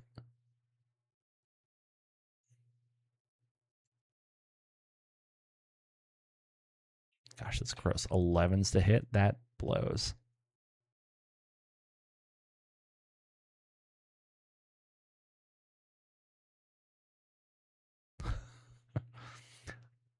I am not actually a fan of archers. Probably one of my least favorite mechs. Not like least favorite, more popular mechs, I should say.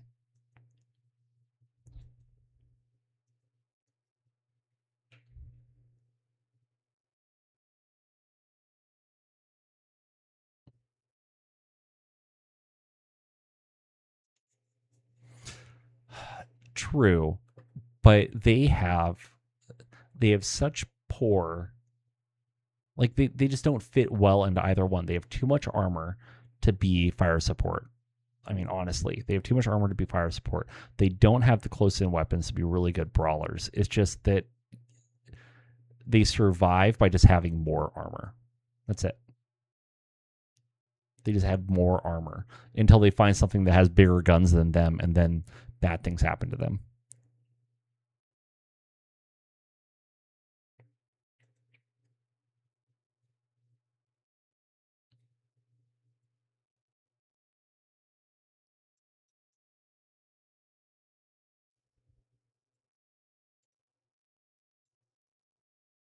Ooh. Oh, very nice. Please shoot the building. I 100% agree. Catapult, much greater than the archer. Every time.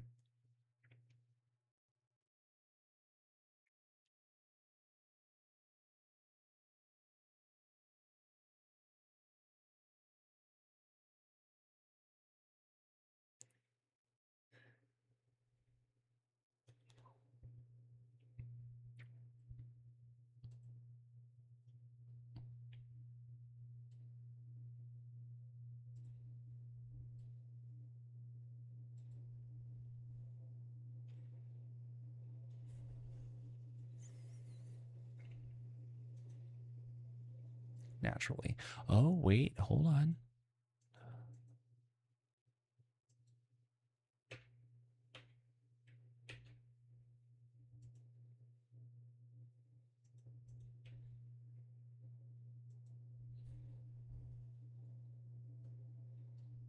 I don't suppose. Of course not.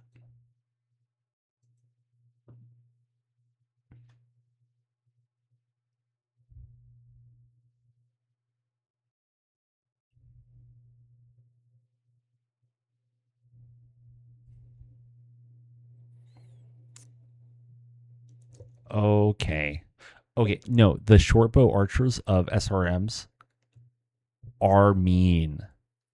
Those things are brutal. Those, I'll happily run those. But no, I could see where those would, where the archer in those kind of configurations would make a big difference. And that makes a lot more sense.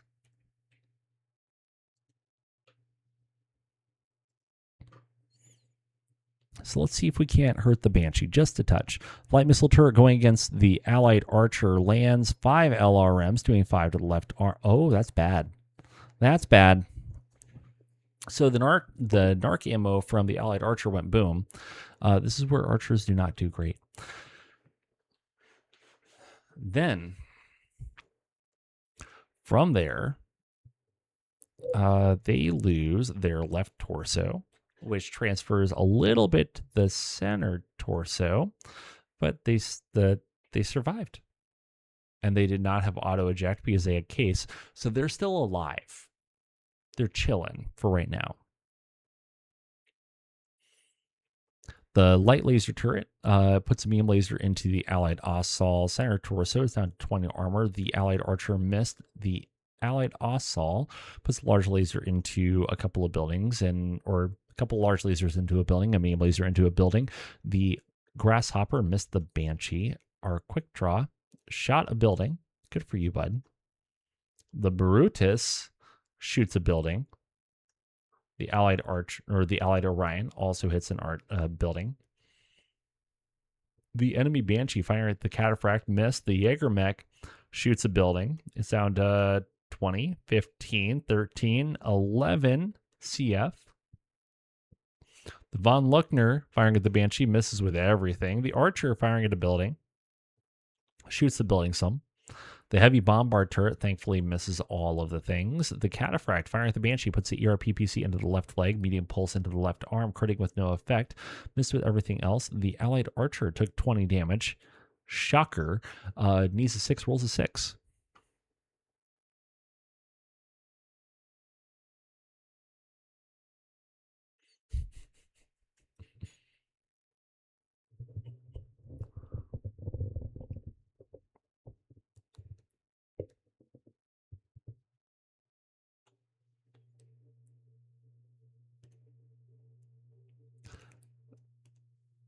It's fine.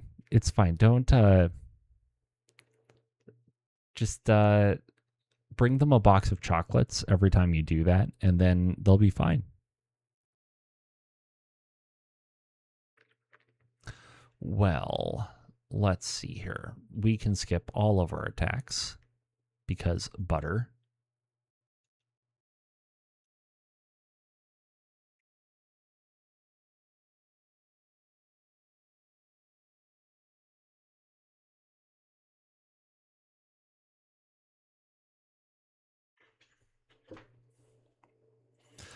Not much happening in the way of heat for us. Our allies have a little bit, but it's not the end of the world.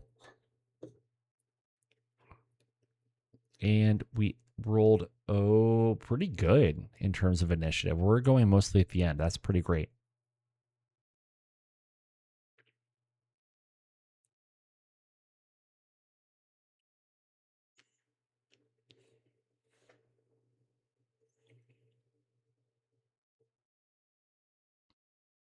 Let's see here. The quick draw.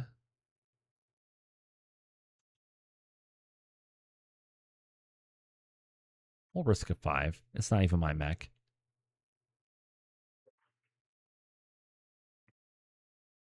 Ah, good. The Von Luckner has truly entered the fight.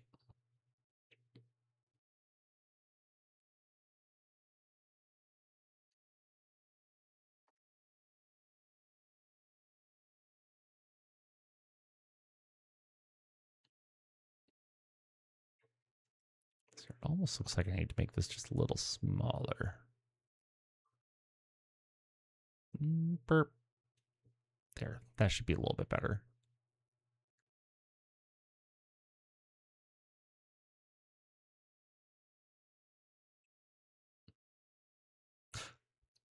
Okay, that is one place for the Merlin to go. We'll just, we'll chill. We'll chill right there. That'll be great.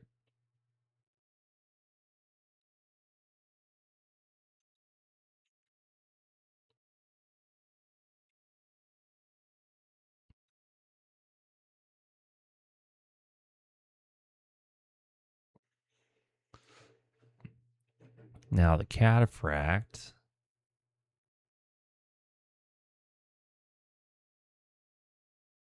Kind of want to just close the distance.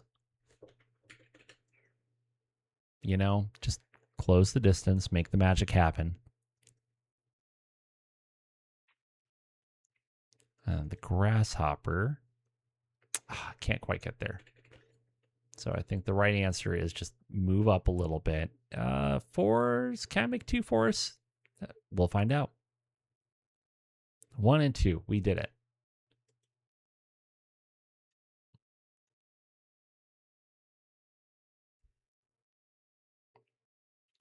Okay, let's leave the Brutus where it is so it can keep on doing a little bit of long fire rolls.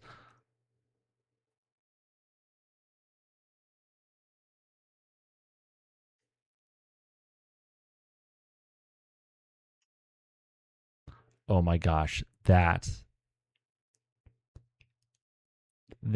is a beautiful, beautiful idea. Whoops. No, don't zoom in. The rolling box of death.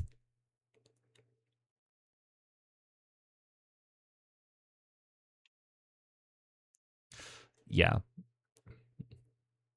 Which means you can kind of, like, in a way, fighting against the princess, you can be a little brain dead. Not completely, but a little bit.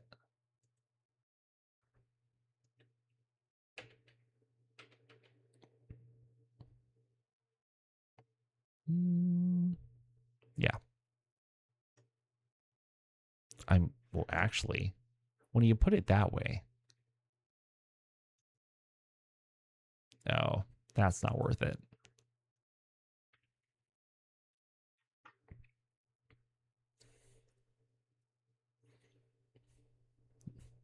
There are always improvements that can be made. Who knows? Maybe somebody will come back to the project with AI experience, and then the Casper project will get picked up again. That would be kind of neat.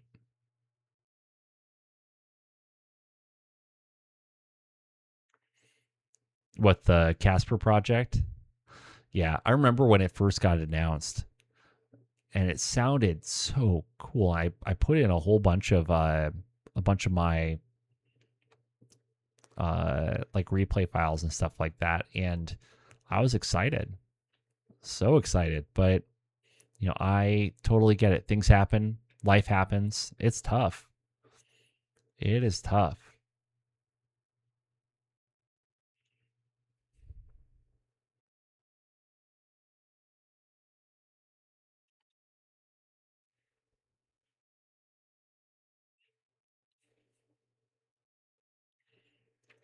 Okay, well, at the bare minimum, AC-20, SRM, medium laser, we can go hop by 1.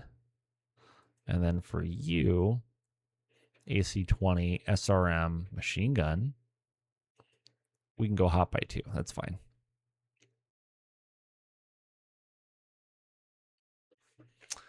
Yeah, well, and then the Duchess was before Casper, right? I'm pretty sure. Because Casper was supposed to be a complete, like, overhaul for essentially a replacement for Princess.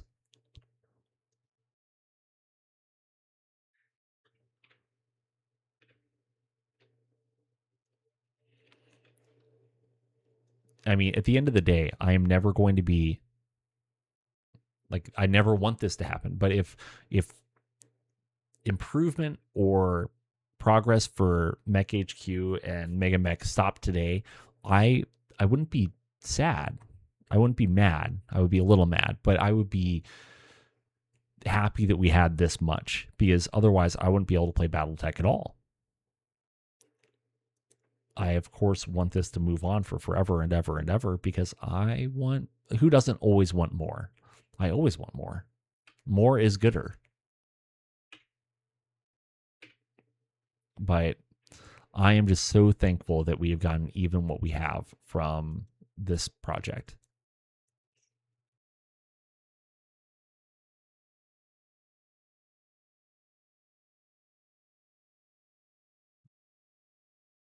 That does make, I did that for a while, and it really did actually, it changed the way the game played quite a bit, uh, in a good way, in my opinion, in a really good way. That should definitely die. This might die now. But it does take a little bit more time to make that magic happen.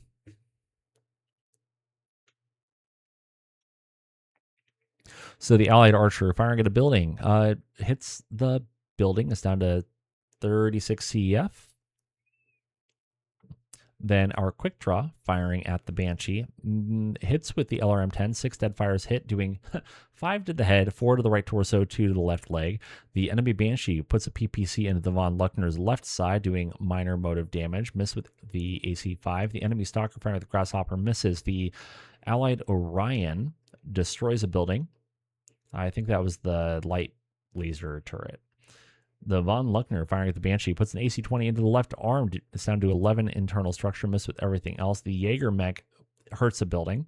The Merlin firing at the Cataphract misses. Assault firing at a building hurts the building. Light missile turret hits with 3 LRMs into the Cataphract, doing 3 damage to the left leg. The Archer firing at the Banshee misses. Victor firing at the Merlin. AC-20 hits the center torso down to 6 armor. The medium laser hits the center torso down to 1 armor. Victor misses with the AC-20. Why? SRM-4 hits with 3 missiles, doing 2 to the right arm, blowing off the right arm. Then 2 to the right torso, another 2 to the right torso. Cataphract firing at the Banshee puts a medium pulse into the right leg, PPC into the center torso, medium pulse into the left arm, and LB-10X into the left arm, destroying the left arm, transferring 5 to the left torso. The Grasshopper firing at the Banshee puts a medium laser into the right leg, medium laser to the left arm, transferring to the left torso. Light laser turret misses. The Brutus firing at the building down to hits with both PPCs down to 45 CF. The Bombard turret misses. The light laser turret was destroyed by building collapse. The Merlin took 20 damage, needs a 6, rolls a 6. The Banshee took 60 damage, needs a 9, rolls a 12.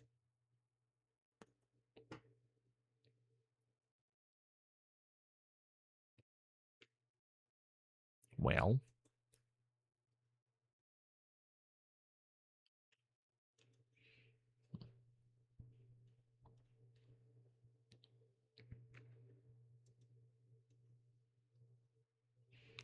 think we can risk a 5, and we will risk a 6.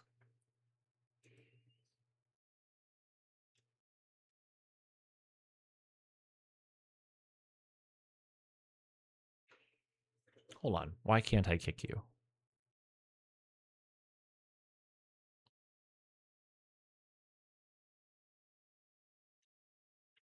I don't have any weapons in my legs. Are you up from me? You're at level 1. Oh, you are up from me. Oops. Whoopsie.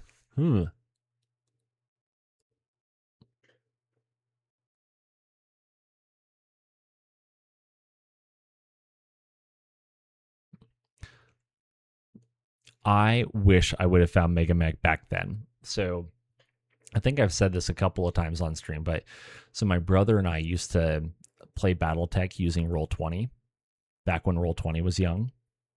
And I don't know, this was probably 10 years ago or so. And we would put the hexes out. We would just use like little squares essentially as our mechs. We would use the dice roller on Roll20, and then to determine if you could see, like if you actually had a shot on the mech, we actually had a second page with like a grid on it so that you could chart out like essentially the slope of the shot going against the other unit to see if you actually had a shot. I'm sure that the initial versions were not ideal. However, always better than nothing. Something is normally better than nothing. So the Banshee kicks the Cataphract, doing 19 damage to the left arm. It's down to 3 armor. The Merlin kicks the Victor, doing 12 damage to the right leg. The Victor kicks the Merlin in the left leg, down to 3 armor. The other Victor kicks the right leg of the Merlin. It's down to 3 armor. The Merlin was kicked twice and took 20 damage. Needs a 6, rolls a 10. Needs a 6, rolls a 9. Needs a 6, rolls a 6. The Cataphract was kicked. Needs a 2, rolls a 6. The Victor was kicked. Needs a 5, rolls a 6. Wow, that was not nearly as fruitful. Yes. Yeah. Well, I mean, so to put it in perspective, my brother has a PhD in some branch of physics. And then there's me who, I do mathy things. So both of us are not afraid of the maths. We're terrified of arithmetic, but the maths, not so much.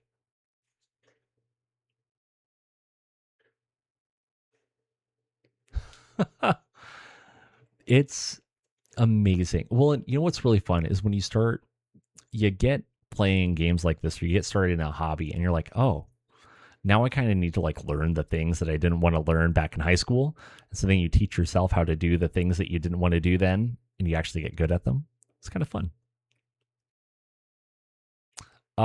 Well, so neither,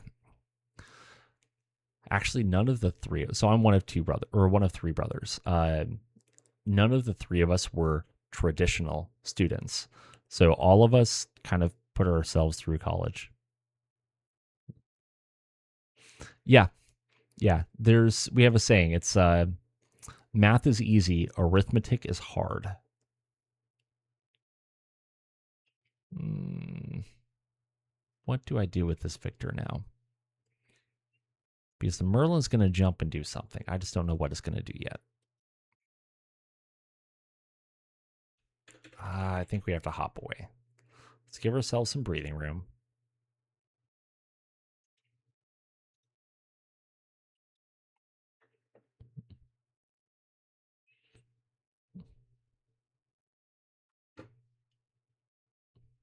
Oof. All of the ones that I really did not want to go first are the ones going first. That's rough.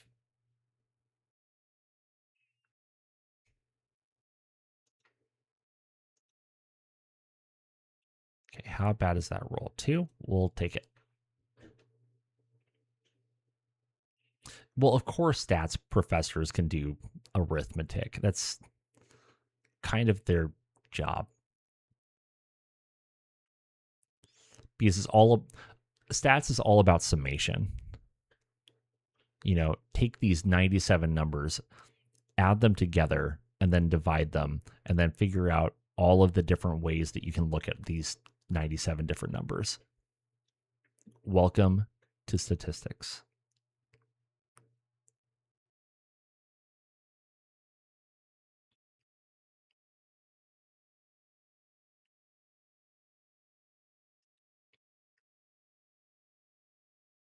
We'll do that.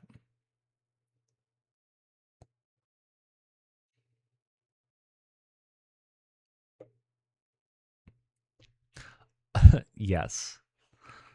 Well, when it comes to like biostats,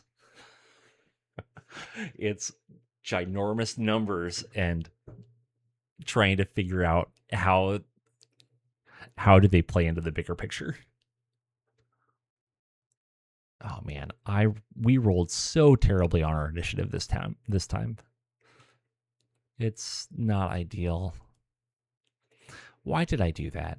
I did the exact same thing with this freaking victor that I just did with the cataphract, and I knew I shouldn't have done it.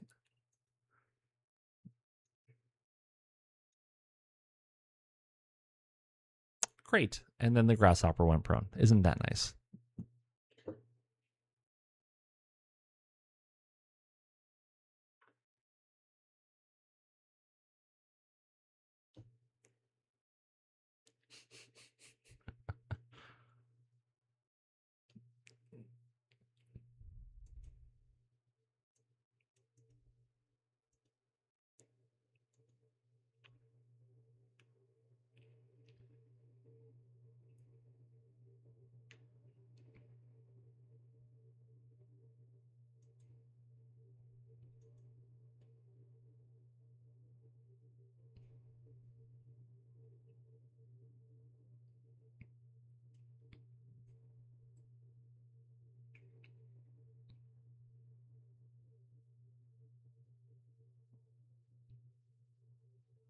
Oh, I'm sure that getting all of that gossip was very, very entertaining.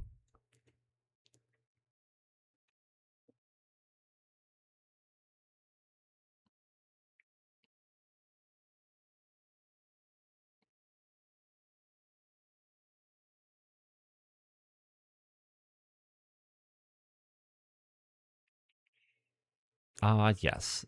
They rolled a 3 after needing a 4, fell down, took 5 to the left leg, 2 to the right leg with that nice little grasshopper. That's nice. I had. There it is.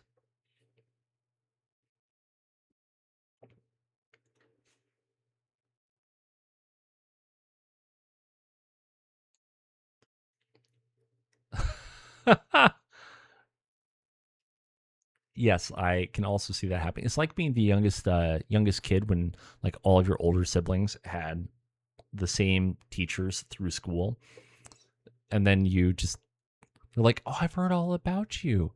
I don't want you to have heard about me. I I want to be a kid and not be seen. Thank you.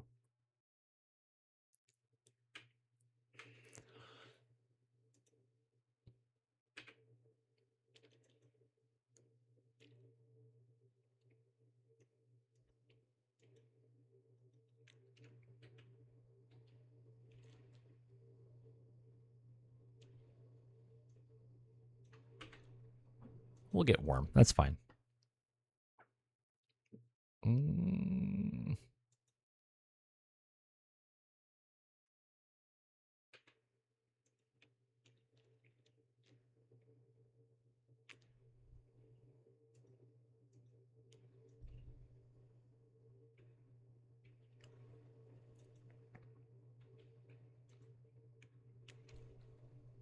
I need to be known. I did not load tandem charge SRMs into this quick draw. I didn't do it. It came that way.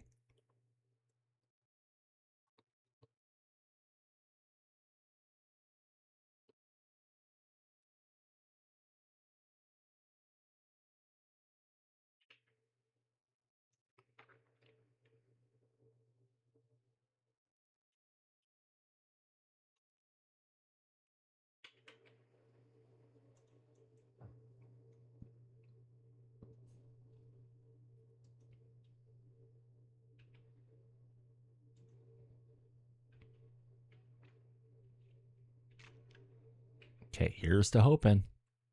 Here's to hoping that we can hit the Banshee on sixes. And with that, the Merlin firing at the Cataphract lands a medium laser into the left torso down to 11 armor, lands 2 Deadfire LRMs, doing 4 to the left leg. The Cataphract firing at the Merlin missed with a lot. That's not good. Needs a 6, rolls a 4, needs a 6, rolls a 2. This is not boding well for the rest of the turn. Medium Pulse, however, does land into the left arm. LB-10X lands into the center torso down to 11 internal structure. The Allied Archer hurts a building down to 21 CF. Our Victor puts a medium laser into the Banshee center torso, medium laser to the left leg, misses with the AC-20. I swear, AC-20s get like a disadvantage on their rolls. I swear. The SRM-4 hits with 3 of the missiles, doing 2 to the left torso, critting on the AC-5, 2 to the right arm, and 2 to the right leg. Grasshopper firing at the Banshee misses. Quick Draw firing at the Merlin misses with everything. Heavy Bombard turret firing at the MegaMek lands a whole bunch of rounds. The light missile turret firing at the Archer lands a few rounds into the right leg. The Stalker firing at the Grasshopper misses. The Allied Archer firing at the Banshee lands 6 Deadfire LRMs, doing 6 to the right torso, 5 to the right torso, 5 to the right arm, and 2 to the right leg. MegaMek hurts a building and destroys a building, in fact. The Demolisher destroys an already dead building. Assault destroys a dead building. Merlin misses the Cataphract. Brutus kills a dead building. And then the Banshee firing at the Von Luckner misses with everything. Orion firing at the Banshee misses. Von Luckner firing at the Banshee lands a flamer in the center torso. SRM hits with 4 missiles, doing 2 to the left torso, 2 to the center torso, 2 to the left torso, critting on AC-5. Aha! 2 to the left torso, critting on the AC-5 ammo, doing 10 damage. Because they're pirates and they don't believe in carrying ammo. Usually it's enough, but man, I feel like sometimes MegaMek puts it at a disadvantage anyways. Anyways, the pilot takes 2 hits. It's up to 3 hits total. The auto-eject system engaged. They auto-ejected. They were down to 2 internal structure on the left torso.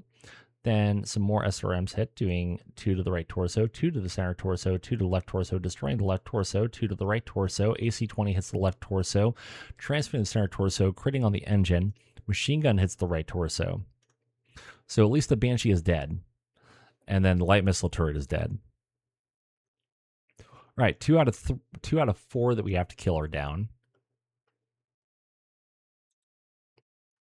The Merlin is not too much longer for this world, and then it would be great if we could get the Stalker out.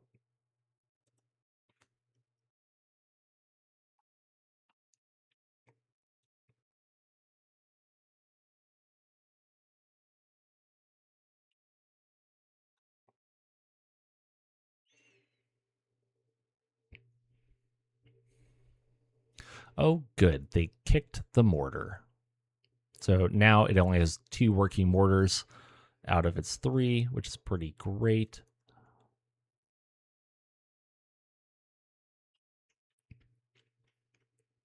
And we rolled okay-ish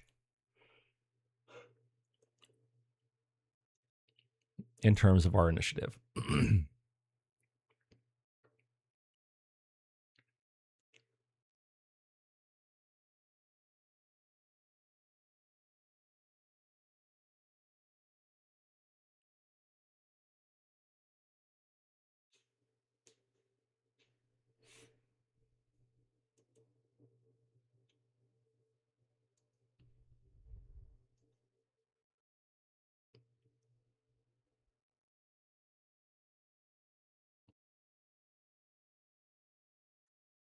Let's take a look-see here.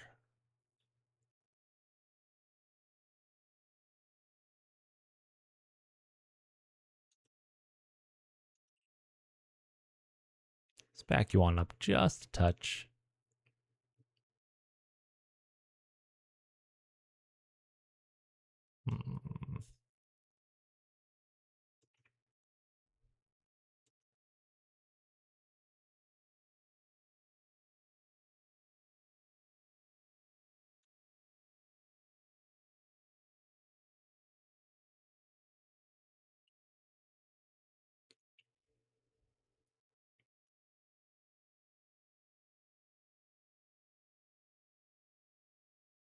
Managed to roll a 4 this turn.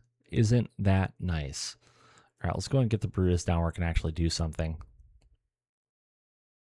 Eventually, maybe.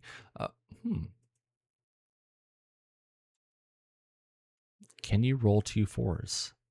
You can. Congratulations. Kind of want to go right there. Shoot. Wish you could go 1 more hex.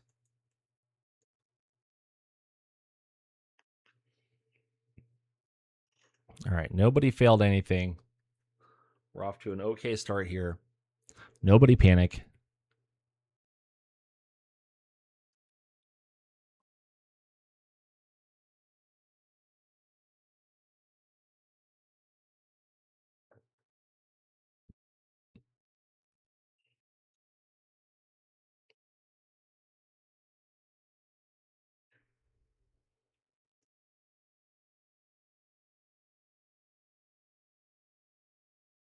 All right. 10s for the AC5 and a 10 for the SRM. We'll just do that and see what happens. Not a whole lot to do with this Victor.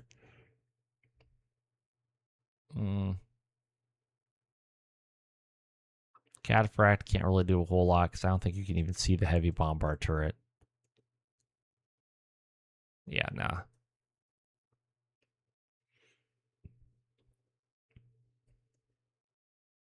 But the Grasshopper, you can see the Stalker.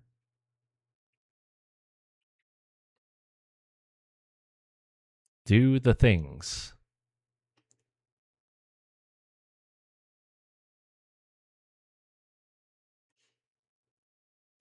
Hags. What are hags? I should know this.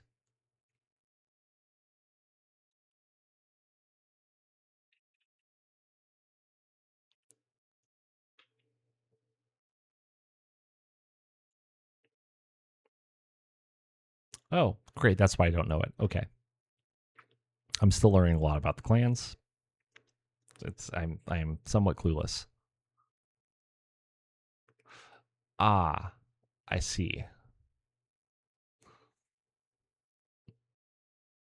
Look, I'm just happy with my Gauss rifle. Okay, good old Gauss rifles only let me down so often.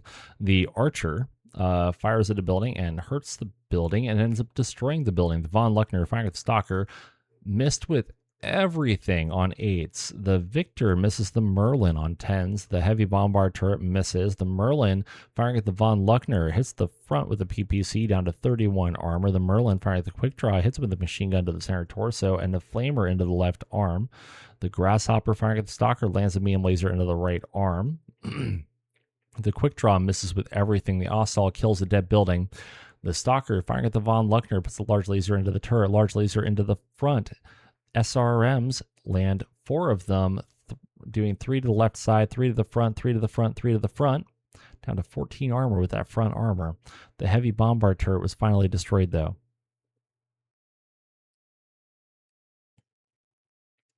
All right, please, please kick the Merlin. It only has 3 armor on both of its legs. So please, for the love of Pete, just kick him.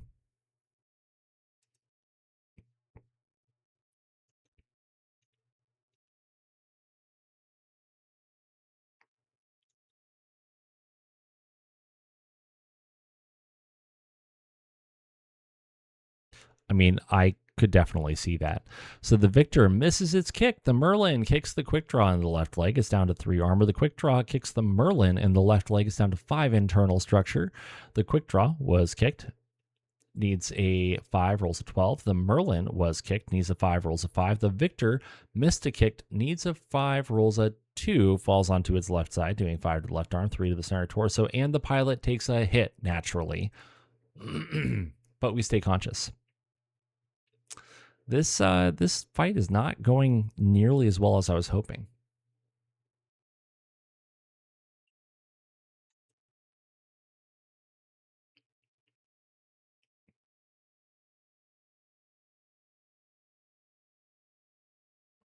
And it doesn't help when we lose initiative this badly.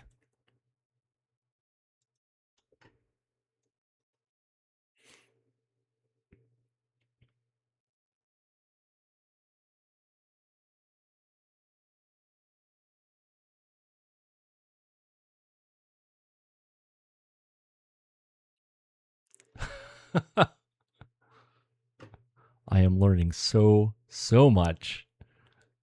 I didn't even know that I knew or wanted to know.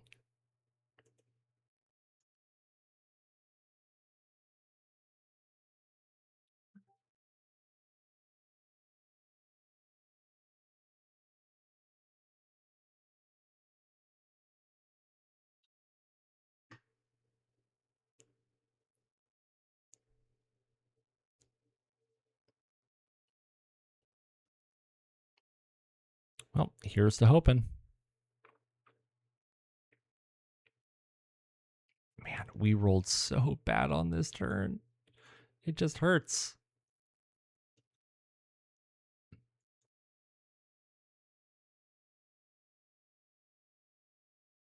It's true.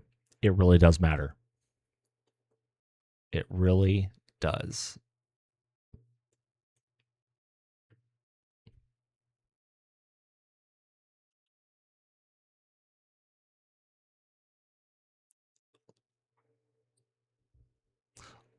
Okay, hold on. Wait, we rolled that badly?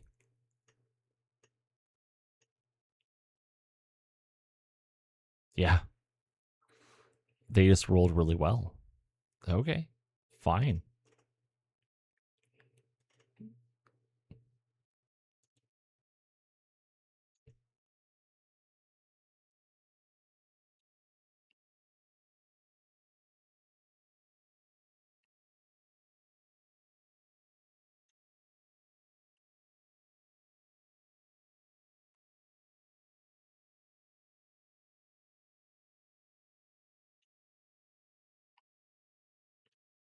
Emphasis on the last one. Knock down any aircraft that bothers you. You can underline that. Bold, italicize.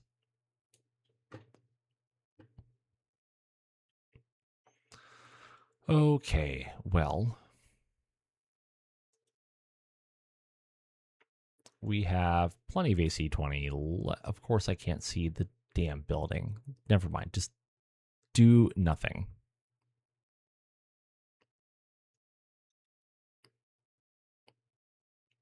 And this, friends, highlights the importance of not losing your initiative.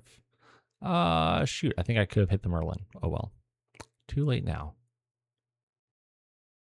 Oh yeah, I definitely could have hit the Merlin.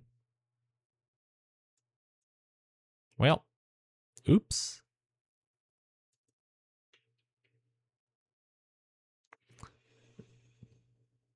Maybe, just maybe, we can get lucky with the Gauss rifles.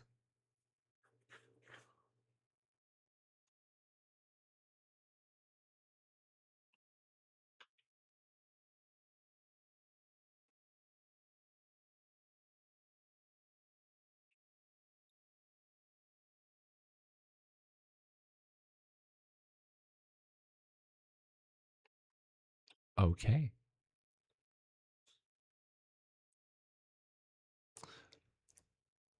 And there is so much about this game that I do not know. So much. The Archer lands 12 LRMs against the Merlin, doing 5 to the left arm, 5 to the left arm, and 2 to the left arm, critting on the shoulder and the upper arm. LRM 20 also hits with 12 more missiles, then doing 5 to the left torso rear, 5 to the center torso rear, and 2 to the left arm down to 6 internal structure. Merlin firing at the Cataphract misses. Demolisher firing at the Merlin. Oh, finally, somebody does their job.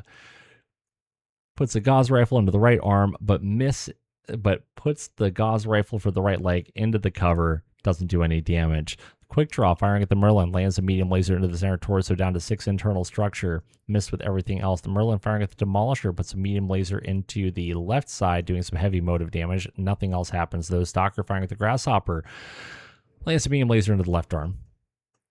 Ossault firing at the Merlin. Nothing happens. Merlin took 20 damage, needs a 6 rolls of 11.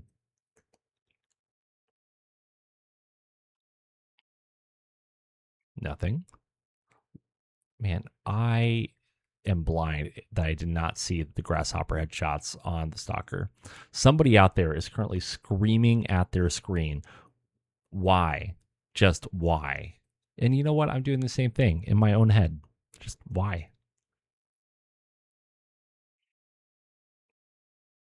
Because I had shots on its back, so I don't know why I didn't do the thing.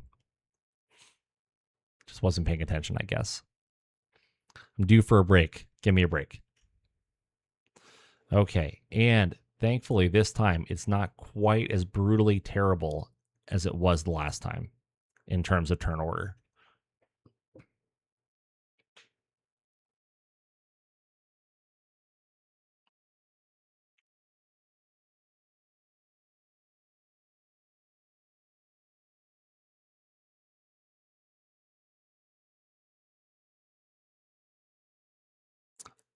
I'm going to do something. I'm going to do something absolutely stupidly dumb and crazy. You're going to find out. You know, you're not wrong. I don't have to like your answer, but you're not wrong. Not death from above. Charge. No. It's because I put the von Luckner there.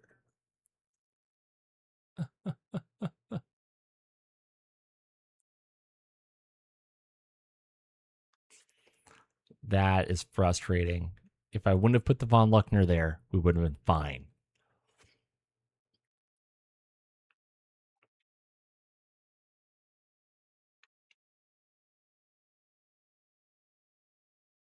It would have been fine. I hate everything.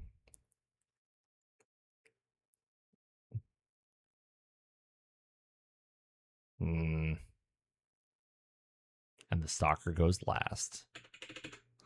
Okay, well, I'm just going to sit here and cry a little bit, and then it'll be fine.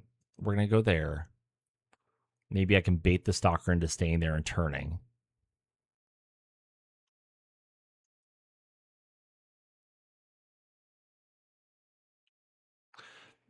Yes. Yeah, there are definitely way too many edge cases.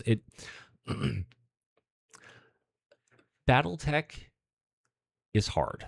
It's not hard because it's challenging to think about strategy.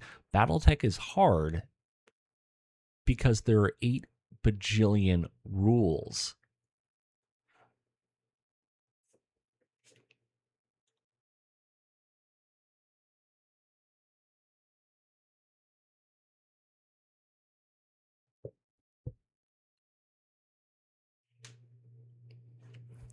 high-speed mechs in a city, that's not a character builder. That's Russian roulette.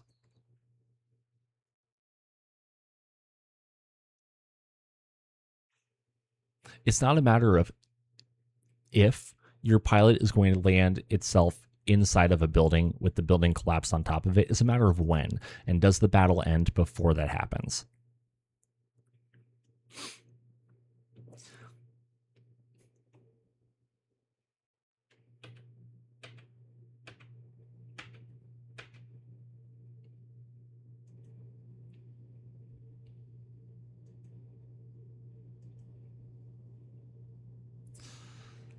And naturally, I can't. Oh man, I did so many things and okay, it's fine. Everything's fine. I'm not mad at all. I'm just gonna cry softly to myself.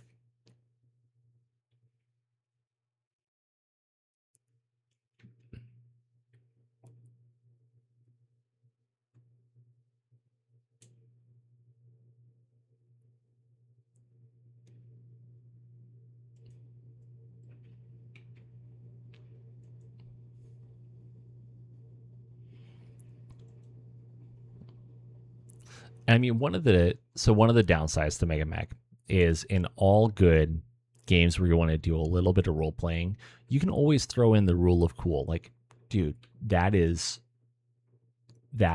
fun. That's interesting. Would it probably happen? No, but we can talk about this and create like almost like a house rule for the now to say, yeah, sure, maybe that'll happen. Here's the super off the wall rule that you have to meet that's crazy hard, but if it happens, it happens. But the nice thing about MegaMek is that it does make those advanced rules that nobody would ever want to use at all absolutely possible.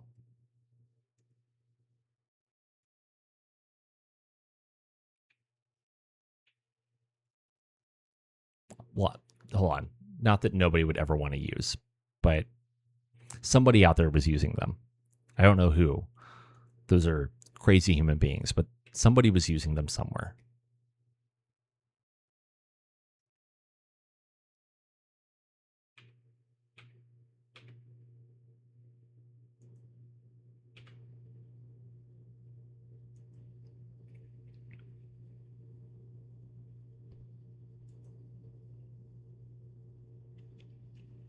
And the victor firing at the stalker puts a beam laser to the right leg, beam laser to the left torso, AC-20 to the right arm. Great. Down to 7 internal structure, critting on a heat sink. Then the SRM-4 hits with all 4 missiles, doing 2 to the right arm, critting on the upper arm of the LRM-10, 2 damage to the head, 7 armor remaining. Pilot takes a hit, 2 to the left arm, 2 to the right torso, machine gun to the right arm. The archer puts 12 missiles into the stalker, doing 5 to the center torso, 5 to the right leg, 2 to the left arm. Then another 16 missiles hit, doing 5 to the left leg, 5 to the center torso, 5 to the... A grand total of 10 to the center torso and another 1 to the left torso. The Merlin misses with almost everything, but lands 1 dead fire into the Grasshopper center torso, doing 2 damage. The Demolisher firing at the Merlin lands 2 Gauss rifles, but one of them goes into the cover. The other one goes into the left torso, down to 3 armor. The Grasshopper firing at the Stalker lands a medium laser into the right torso. The Quick Draw misses with everything. Our Victor firing at the Merlin puts a medium laser into the left arm. The Cataphract firing at the Merlin. Medium pulse goes into the right arm, down to 5 internal structure. Then the PPC goes into the head, doing 10 damage, down to 2 internal structure, critting twice with no effect. The pilot takes 1 hit. LB-10X goes into the right arm, destroying the right arm, transferring 5 to the right torso. The Stalker firing at the Victor puts a large laser into the right torso. SRM-6 hits with 2 dead fires, doing 3 to the right arm, and then 3 to the left torso. The Merlin took 40 damage, needs a 7, rolls a 4. The right torso is breached, and the... Oh, oops! The head is breached. The pilot drowned a little. That's unfortunate. The Stalker took 60 damage, needs an 8, rolls a 6. Falls to the left side, doing 9 damage. doing 5 damage to the center torso, getting 2 tacks, critting on the engine and the gyro. And the pilot takes a hit. They're up to 2 hits. I guess the pilot for the Merlin was thirsty? That's unfortunate for them.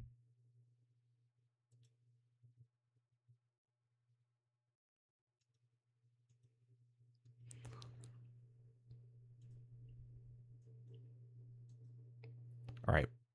Victor, today is your day to be a football player. American football. So the Victor at the Stalker kicks the right arm, destroying the right arm, transferring 13 to the right torso, down to 3 arm with a quick draw. Hits the right leg for the Merlin, doing 12 damage to the right leg, down to 5 internal structure and critting on the upper hip. The Victor naturally misses. Okay. The Merlin, right, stays standing. That's all that matters. It stays standing. But the Victor also stays standing. So there's that. We got that going for us. What is this madness? What have you done?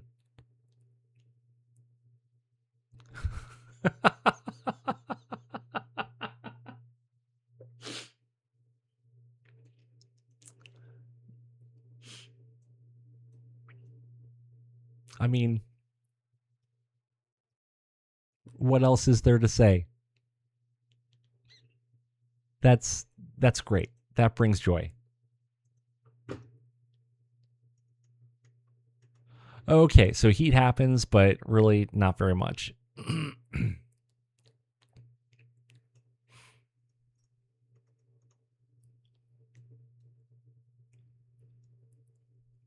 Did everybody here get to see the fun new follower and subscription gifts that I was able to get for the channel?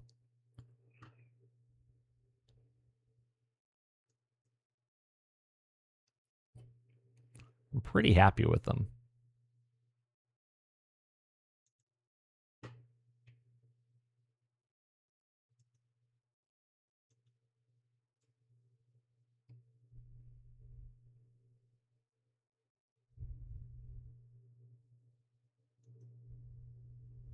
Don't do that.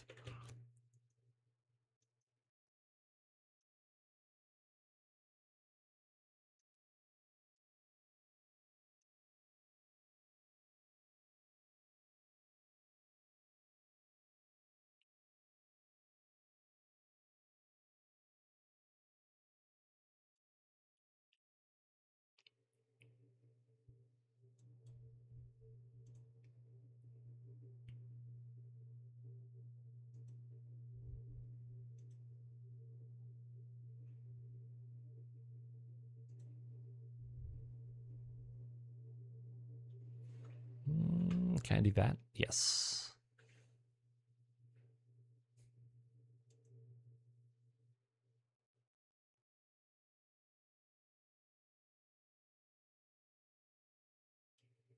Why are you shooting? Well, I guess they're pirates, so whatever. And hopefully this round is the round where everybody dies. Give me 2 seconds. I will be right back.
I'll take a look at it. If it's not ideal, I won't show anything. It's all good.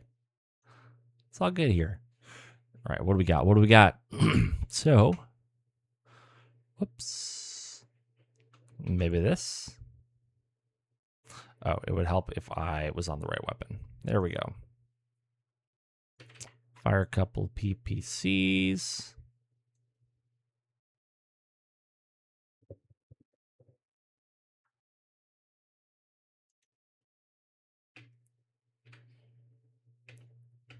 We can get warm.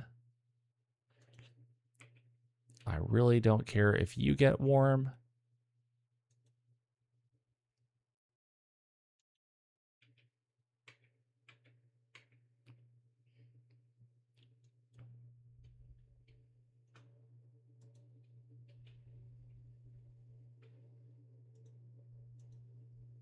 Good enough.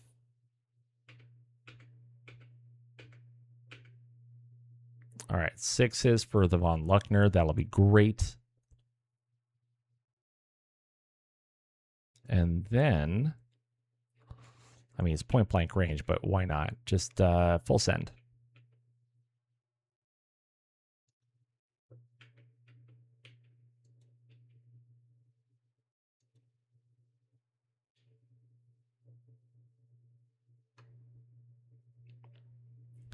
And with that,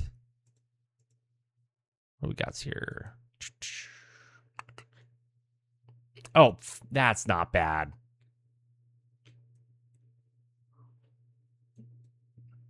If it was a different one, I mean, come on, Meow. That's not bad. Even more charts. Naturally. Naturally. I thought you were talking about like a really bad 4-letter word. So the Merlin tried to shoot the Brutus and missed. The Victor, firing at the Stalker, lands a medium laser into the right arm, down to 60 internal structure, medium laser into the center torso, then AC-20 into the right arm, destroying the right arm. Sorry, the right arm didn't exist to begin with. Transfer 20 to the right torso, destroying the right torso, transferring 4 to the center torso, down to 2 armor.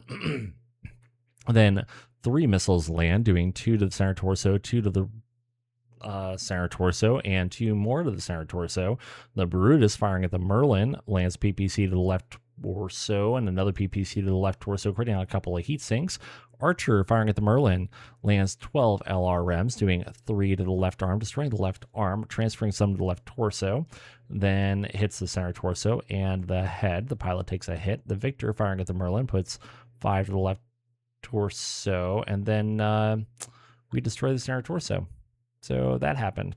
We just cored out the Merlin. So that's that. The Grasshopper, shooting at the Stalker, hits with a medium laser to the left arm, ER large to the left arm, critting with no effect. The Streak hits, doing 2 to the left torso. The Von Luckner, firing at the Stalker, hits with 3 SRMs, doing 2 to the center torso rear, 2 to the right center torso rear, and 2 more to the center torso rear, then lands 2 more SRMs, doing a total of 4 to the left arm, miss with the AC-20. For real, the AC-20, cursed, absolutely cursed. The machine gun goes into the center torso rear, and then we hit with 1 Deadfire SRM, doing 3 to the left leg. The Demolisher, shooting at the Stalker, hits a Gauss rifle to the left torso, then a medium laser to the left torso, and a medium laser to the right arm, critting on a standard gyro twice. That's 3 gyro hits. Bye-bye, gyro. Then the Merlin just gets massacred a little bit more. So the gyro is destroyed on the Stalker. It falls down. It does things, and we're gonna hit that /victory button because they have no more mechs.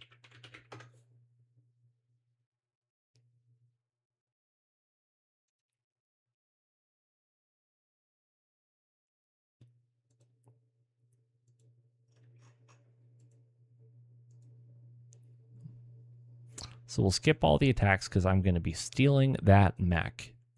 And by stealing, I just mean gently procuring without permission. There is that. There is that. Yes, we want them all.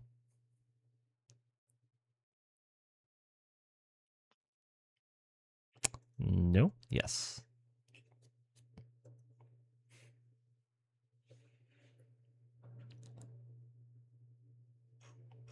Okay, so with that, we have all 13 of our units remaining. One of them is crippled, unfortunately. The enemy has one crippled mech, 7 destroyed mechs, 3 crew killed. So overall, we have definitely met our objectives. Unfortunately, we completely demolished the base, so we don't get to hold on to it after this. I do control the field, though.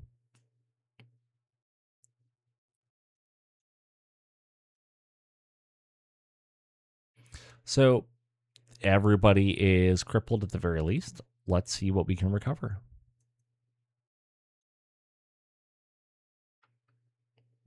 Didn't really capture anything, and we definitely didn't preserve anything. So,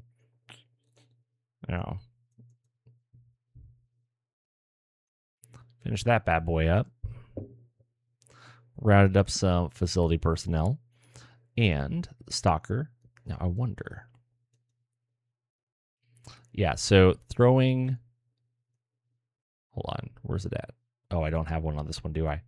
Oh, there we go. So putting the lift hoists on the Battletech recovery vehicles puts their cargo capacity above the heavy Battletech recovery vehicles, which is pretty neat.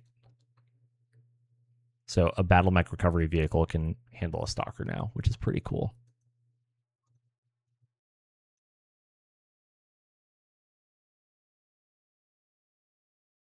It's on my to-do list. There's a lot of things on my to-do list. Okay, and with all of that, probably a Stalker. Do I want the Banshee? Do I really care about it?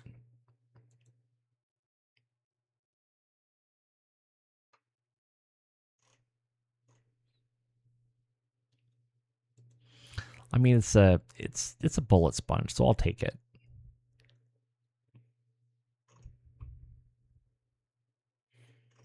I guess I can take a Merlin.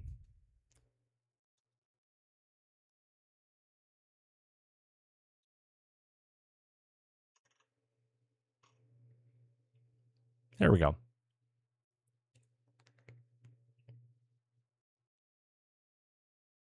So this is 50.11. Yeah, 50.11. I think that was a typo. Okay. But you have to make sure you have a couple of things on. Give me 1 second, I'll show you. So the big thing is if you go to campaign operate or campaign options, and then you wait for your game to catch up with the world.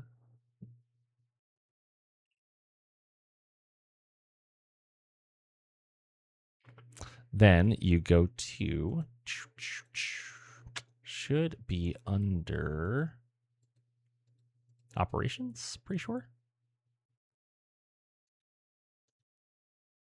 Yeah. So campaign options, operations, markets, contracts, use CamOp salvage. It's all good. So use CamOp salvage. And if you want to know more about it, I actually have a video on my YouTube about CamOp salvage, how to use CamOp salvage, and a couple other things there. So you can head on over there and take a look if you would like. Oh, I was going to turn this on. Whoops. Somebody remind me after this contract to turn these things on. It's all good. So medic and convoy requirements. So convoy has been around for a long time. That's been around since 49 point something. And that's built into StratCon. So you cannot turn convoys off. And it's been that way for a long time if you've been using StratCon. Medics are tied into Aztecs. So the introduction of Aztecs went with medics, and they're not required. It's just that you can have persistent medics in Aztecs now, unless you're talking about MASH units, in which case they did introduce MASH units with the introduction of alternate advanced medical. So, oh, yeah, you're good. But yeah, And that kind of got rolled out at the same time as the alternate advanced medical, which is pretty great. All right, let's go ahead and repair a few things here. Maybe, possibly. There we go. We'll have to buy some things. So we'll buy a couple of those bad boys. Buy a few of those. Buy a couple of those. There we go.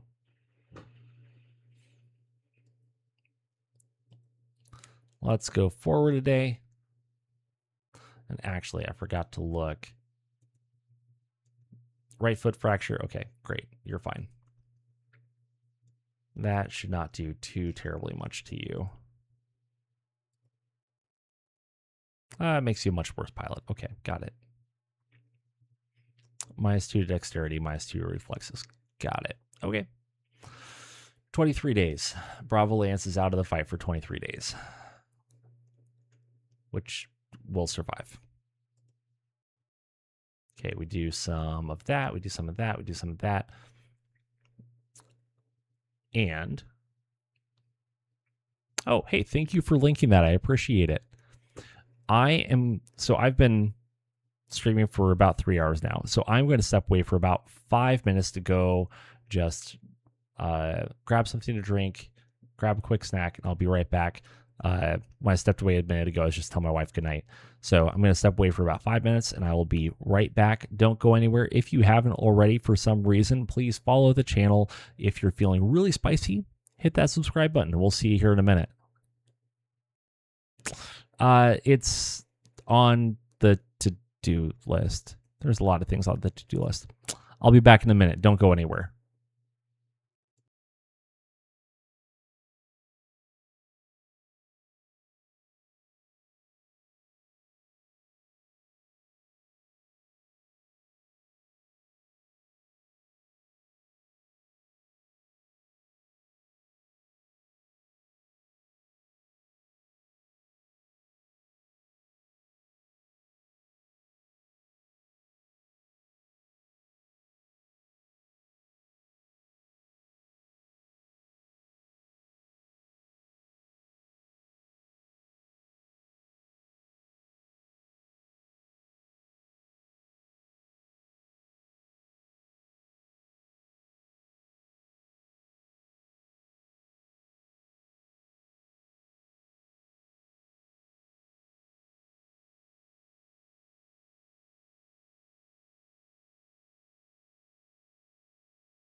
The fact that there is a weapons of mass destruction chart is simultaneously very appropriate and somewhat disgruntling. Or not disgruntling.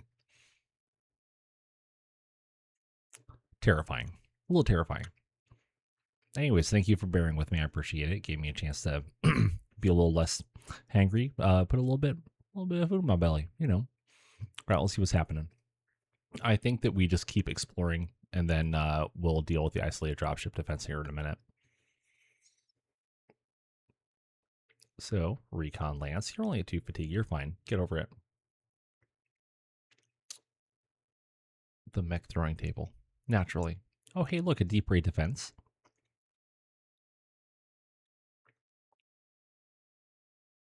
And a convoy raid.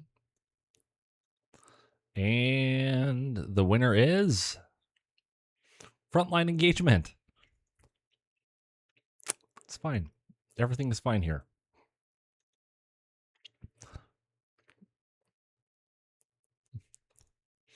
Just get away with literal murder. So we only have 4 pending missions now happening across 3 days. You are correct. This is only Sector 0. And in the in the span of, 5 days, we have 5 scenarios. So that's pretty great. 2 of them are turning points, so I should probably pay attention to those. The isolated dropship defense, we kind of want to let that one go because we're not going to get anything out of it. The dropship it'll be fine. It'll be fine. It'll buff out. They'll be fine. I'm sure. They have an Excalibur. It'll shoot things. Just don't think about it. It'll be okay. Deep raid defenses.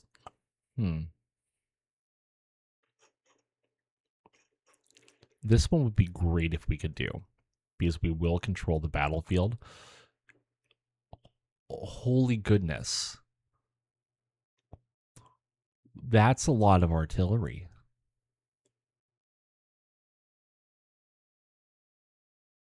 Is that all off-board, though? No, it shouldn't be off-board. That should be on.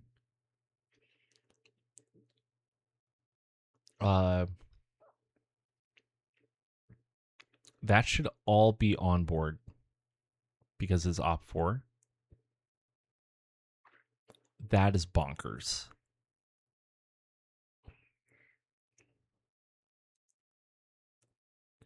Okay.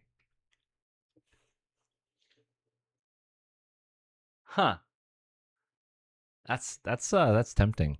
That is very tempting. Hey, take it easy, man. Thank you so much for joining. We'll see you next time.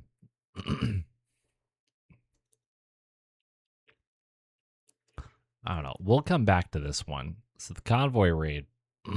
What's the next one? So the next one's the dropship. We're not going to do that one. It'll figure itself out. The convoy raid. An enemy supply convoy is on the move, and this is our chance to cripple their logistics. Your mission is to intercept and raid the convoy before it can escape the engagement zone. These supplies are vital to the enemy's war effort, and every truck or transport we eliminate weakens their ability to fight. Speed and aggression will be key. Hit them hard, hit them fast, and get out before their reinforcements arrive. Your primary objective is to prevent at least 50% of the convoy from reaching the far side of the engagement zone. Disrupt their formation, destroy their transports, and force them to abandon their mission. If their escort force proves too formidable, you have an alternative route to success. Destroy at least 50% of the convoy escorts to force the remaining defenders to surrender. With their protection shattered, the convoy will have no choice but to stand down. The more convoy units that survive, the greater the spoils. Disabling transports instead of outright destruction may increase salvage potential, but that is a secondary concern to stopping the convoy itself. However, do not linger. The enemy will respond quickly, and we will not control the field once the battle ends. Execute the raid with precision, neutralize the targets, and withdraw before the enemy's full force arrives. There's going to be air superiority happening on that one, for sure. Well, actually, I can't. I don't think I can, because they have hostile orbital defense. I don't know if I can. We'll have to see. We will have to see. So I need to destroy 50% between the commander, the op 4, and the officer. So they are bringing a rifleman, grasshopper, catapult, maxim, quick draw, hunter, and a platoon. Convoy is not very much, honestly.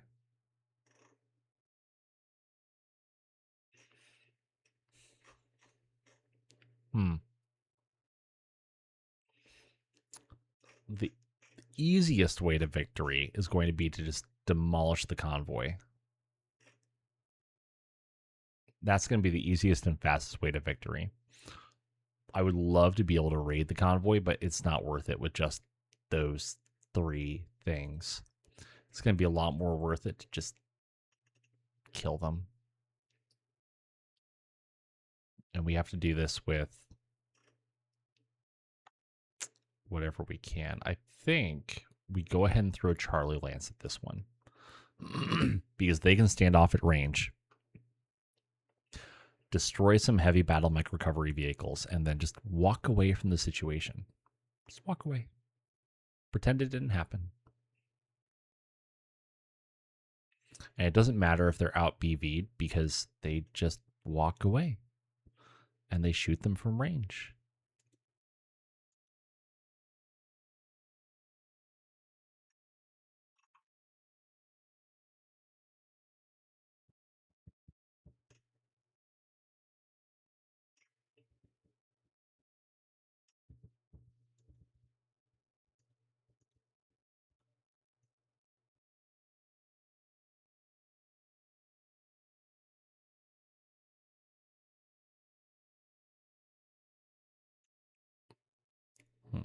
Who do I have? Hold on.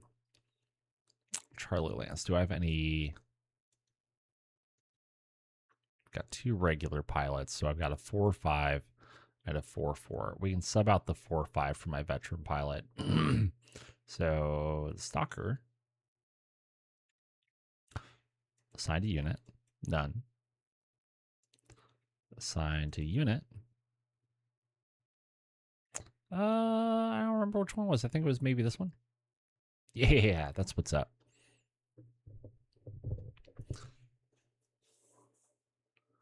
And then from there, the grasshopper pilot. Let's get you out of there. So 3-5 or a 4-5. Let's put the 3-5 in to the grasshopper. That was the 5J. And while we're just kind of chilling here waiting, why don't we also, I think that we should be able, first of all, let's repair some things here.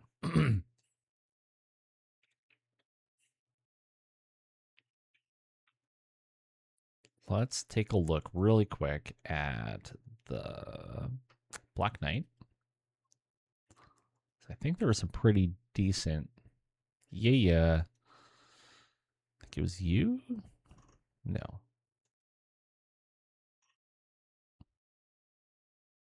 Ooh, that'll work.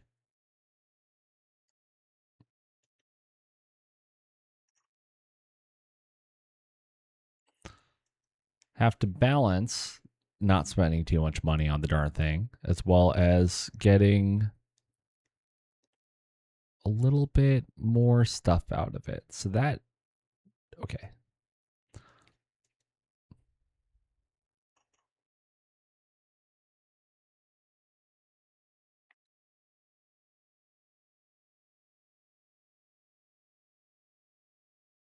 Oh, it's the same one. It's interesting they're on there twice.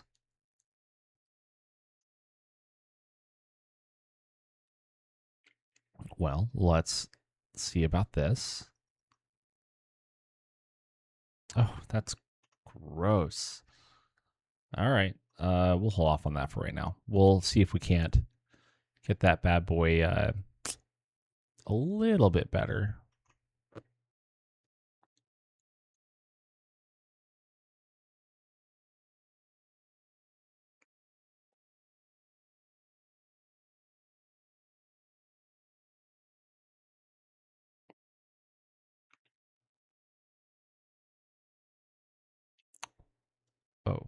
Okay.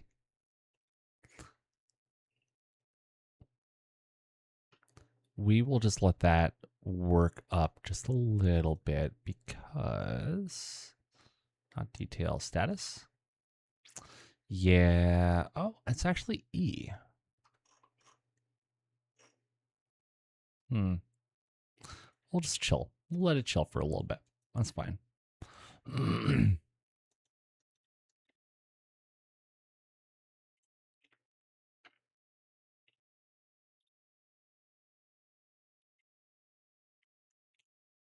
Well, let's just do this one. Let's send Charlie Lance out to figure it out.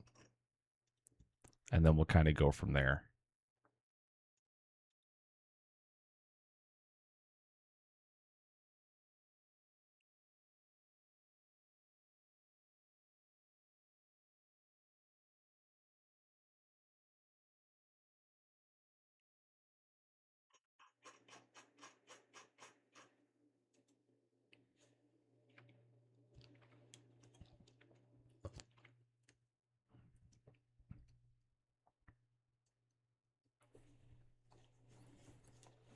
You know, inevitably what I have to do is as soon as all my recon lances come back, you know, in 2 days, I have to go do more scouting and then reveal like, I don't know, 3 more scenarios just for funsies.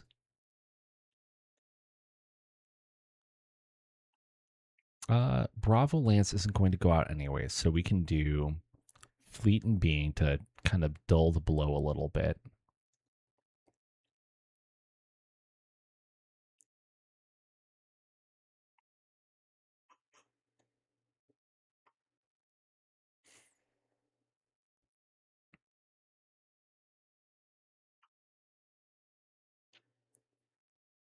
There we go. Got support points. All of the recon stuff came around. All right. Let's go ahead and see about some things.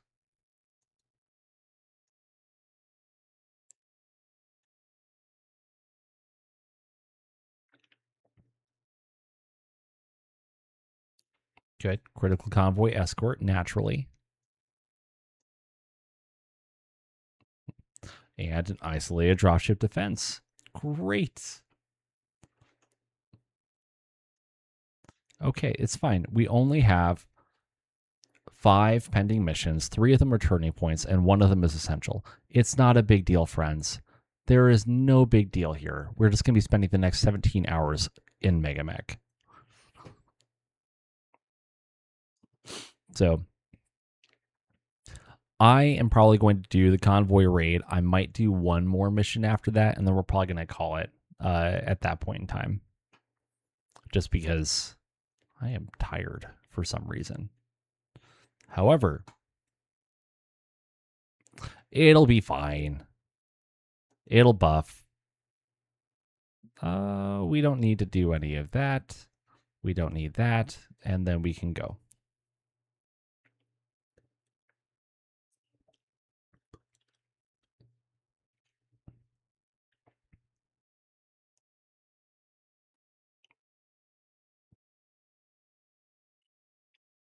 Ooh, and I think I still have swarm missiles on the longbow. Maybe just the longbow. I think I took them off the catapult, and they might be on the stalker. No.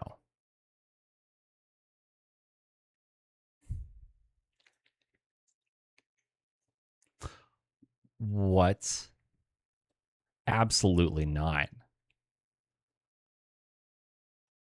What? What? If it forces me to deploy in like depth 4 water, we are restarting this madness.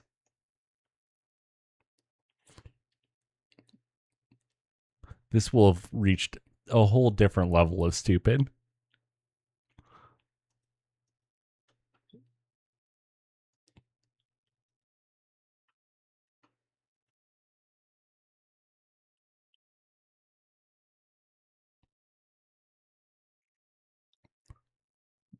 I am intrigued. At this point, I am just intrigued. Okay, I don't have to start in depth 4 water. But still, this is fascinating. I kind of want to play it out just to see what happens.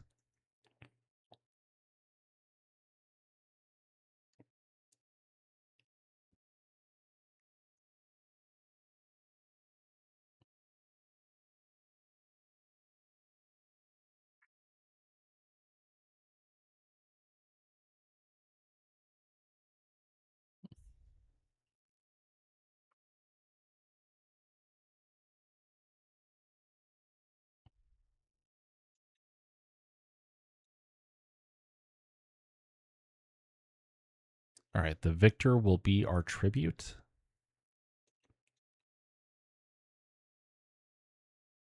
It's not impossible for the convoy to escape.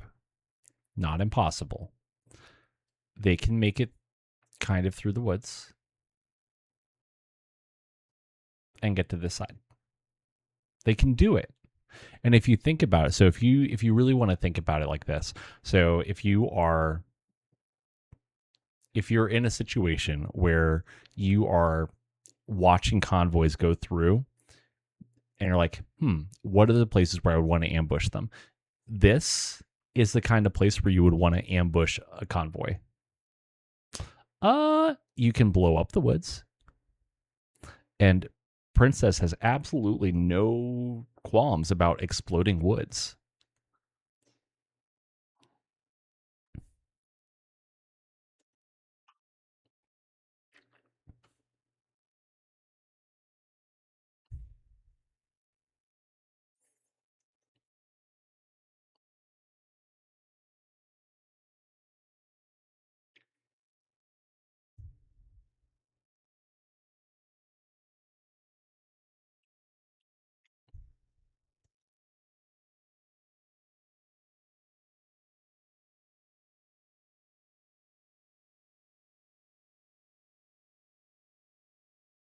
True. Vehicles do not manage heat.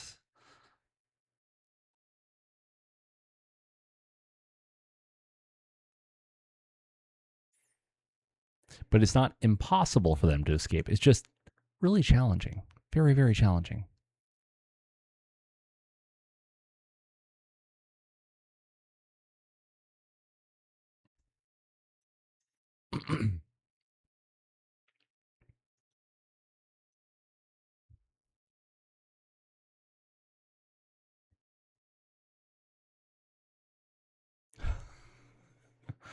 I can definitely imagine that.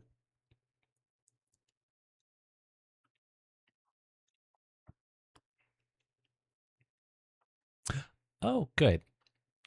We already killed one Battletech recovery vehicle. It might have gone over some mines. So that happened. So we are halfway to our goal.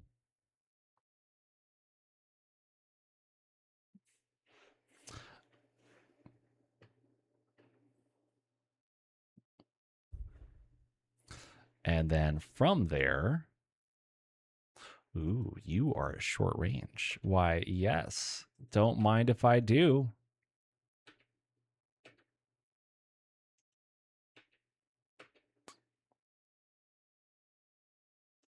Do I have standards? I do have standards. I might as well shoot him since I have the heat.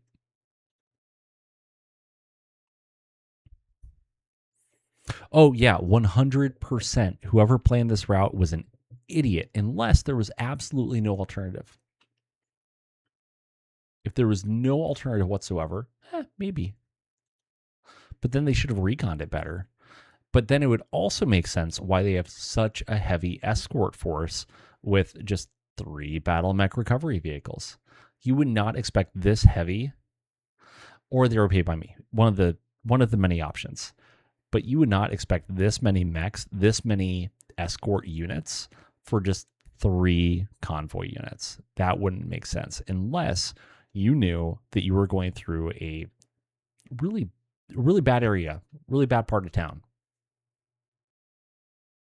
Oh, that's not the Victor I thought it was. That's a Victor with a Gauss rifle. I think I need to do some refitting on my Victors, maybe.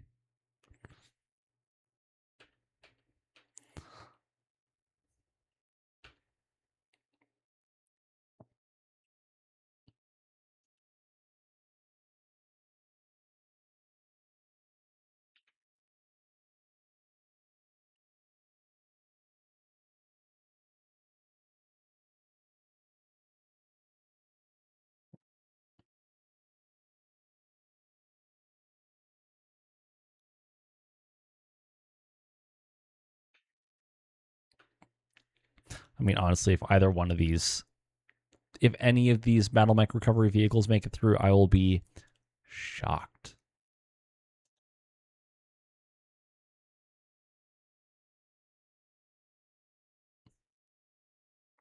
The catapult might be in for a bad day, though. So the Stalker lands 12 LRMs on the heavy Battletech recovery vehicle. It's down to 5 internal structure in the front.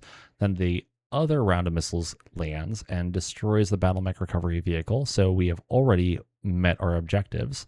The Victor lands a medium pulse on the catapult, then a medium pulse on the catapult, and miss of the Gauss rifle hits with 2 acid head missiles, doing 2 to the center torso and 2 to the right torso. The longbow firing at the other Battletech recovery vehicle lands 12 LRMs, and then another 12 LRMs, destroying that Battletech recovery vehicle. We have destroyed the entire convoy. The Assault hits the longbow in the right arm with a large laser. The enemy catapult firing at the longbow misses with everything. Our Orion firing at the Assault lands a snub nose into the right torso of the Assault and a Gauss rifle into the left torso. Our catapult firing at the Hunter lands 9 LRMs into the front, doing 9 damage. Then another 12 missiles hit, doing 5 to the left side, 5 to the front, and 2 more to the left side. The enemy Grasshopper misses. Enemy Orion misses, enemy Hunter misses, enemy Rifleman misses, enemy Maxim misses. Before I forget to do it, /victory.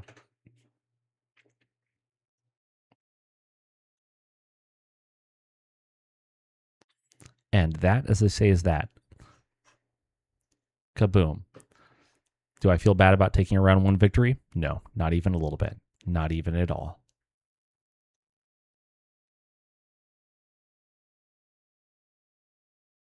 Okay. Did the things.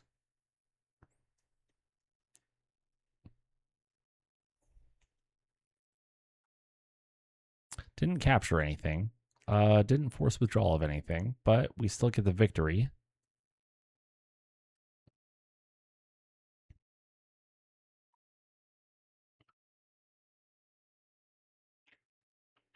Okay, so the next ones we have to deal with are frontline engagements and a critical convoy escort. Great. Great, great, great. And we have local naval units with us. That is exciting.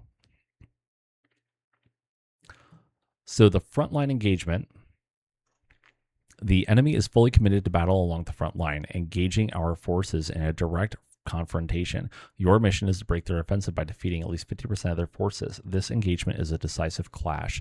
Victory here will shift the momentum of the war in our favor. Expect a determined enemy response. They will not withdraw easily and may attempt to reinforce their position as losses mount. Strike hard, exploit weaknesses, and maintain battlefield control. This is not a delaying action. This is a battle for dominance. The victor will control the battlefield at the end of the engagement, securing salvage and eliminating any enemy resistance. Ensure that when the dust settles, it is our forces that stand over the wreckage. Crush them and claim the field. Okay, so we destroy 50% of the OPFOR, including the officer and the commander. They are bringing a bunch of vehicles, a whole pile of vehicles, as well as, oh, that's adorable. They're bringing a militia mech and a marauder. Okay. Well, that's nice. I would love to be able to take the marauder. I honestly think I am probably going to call it here, friends, because I am tired and I think I am going to go to bed. Thank you so much for joining me. I really appreciate it. I hope that you all have enjoyed the stream and you are continuing to enjoy the content. If you need any assistance, hop on over to the MegaMek Discord channel. There are people there who are always willing to help. And then I also do have some of those tutorial videos. Have a very safe weekend, and we will see you on Monday at 8 p.m. Central Time for the next stream. Until then, take care and happy hunting.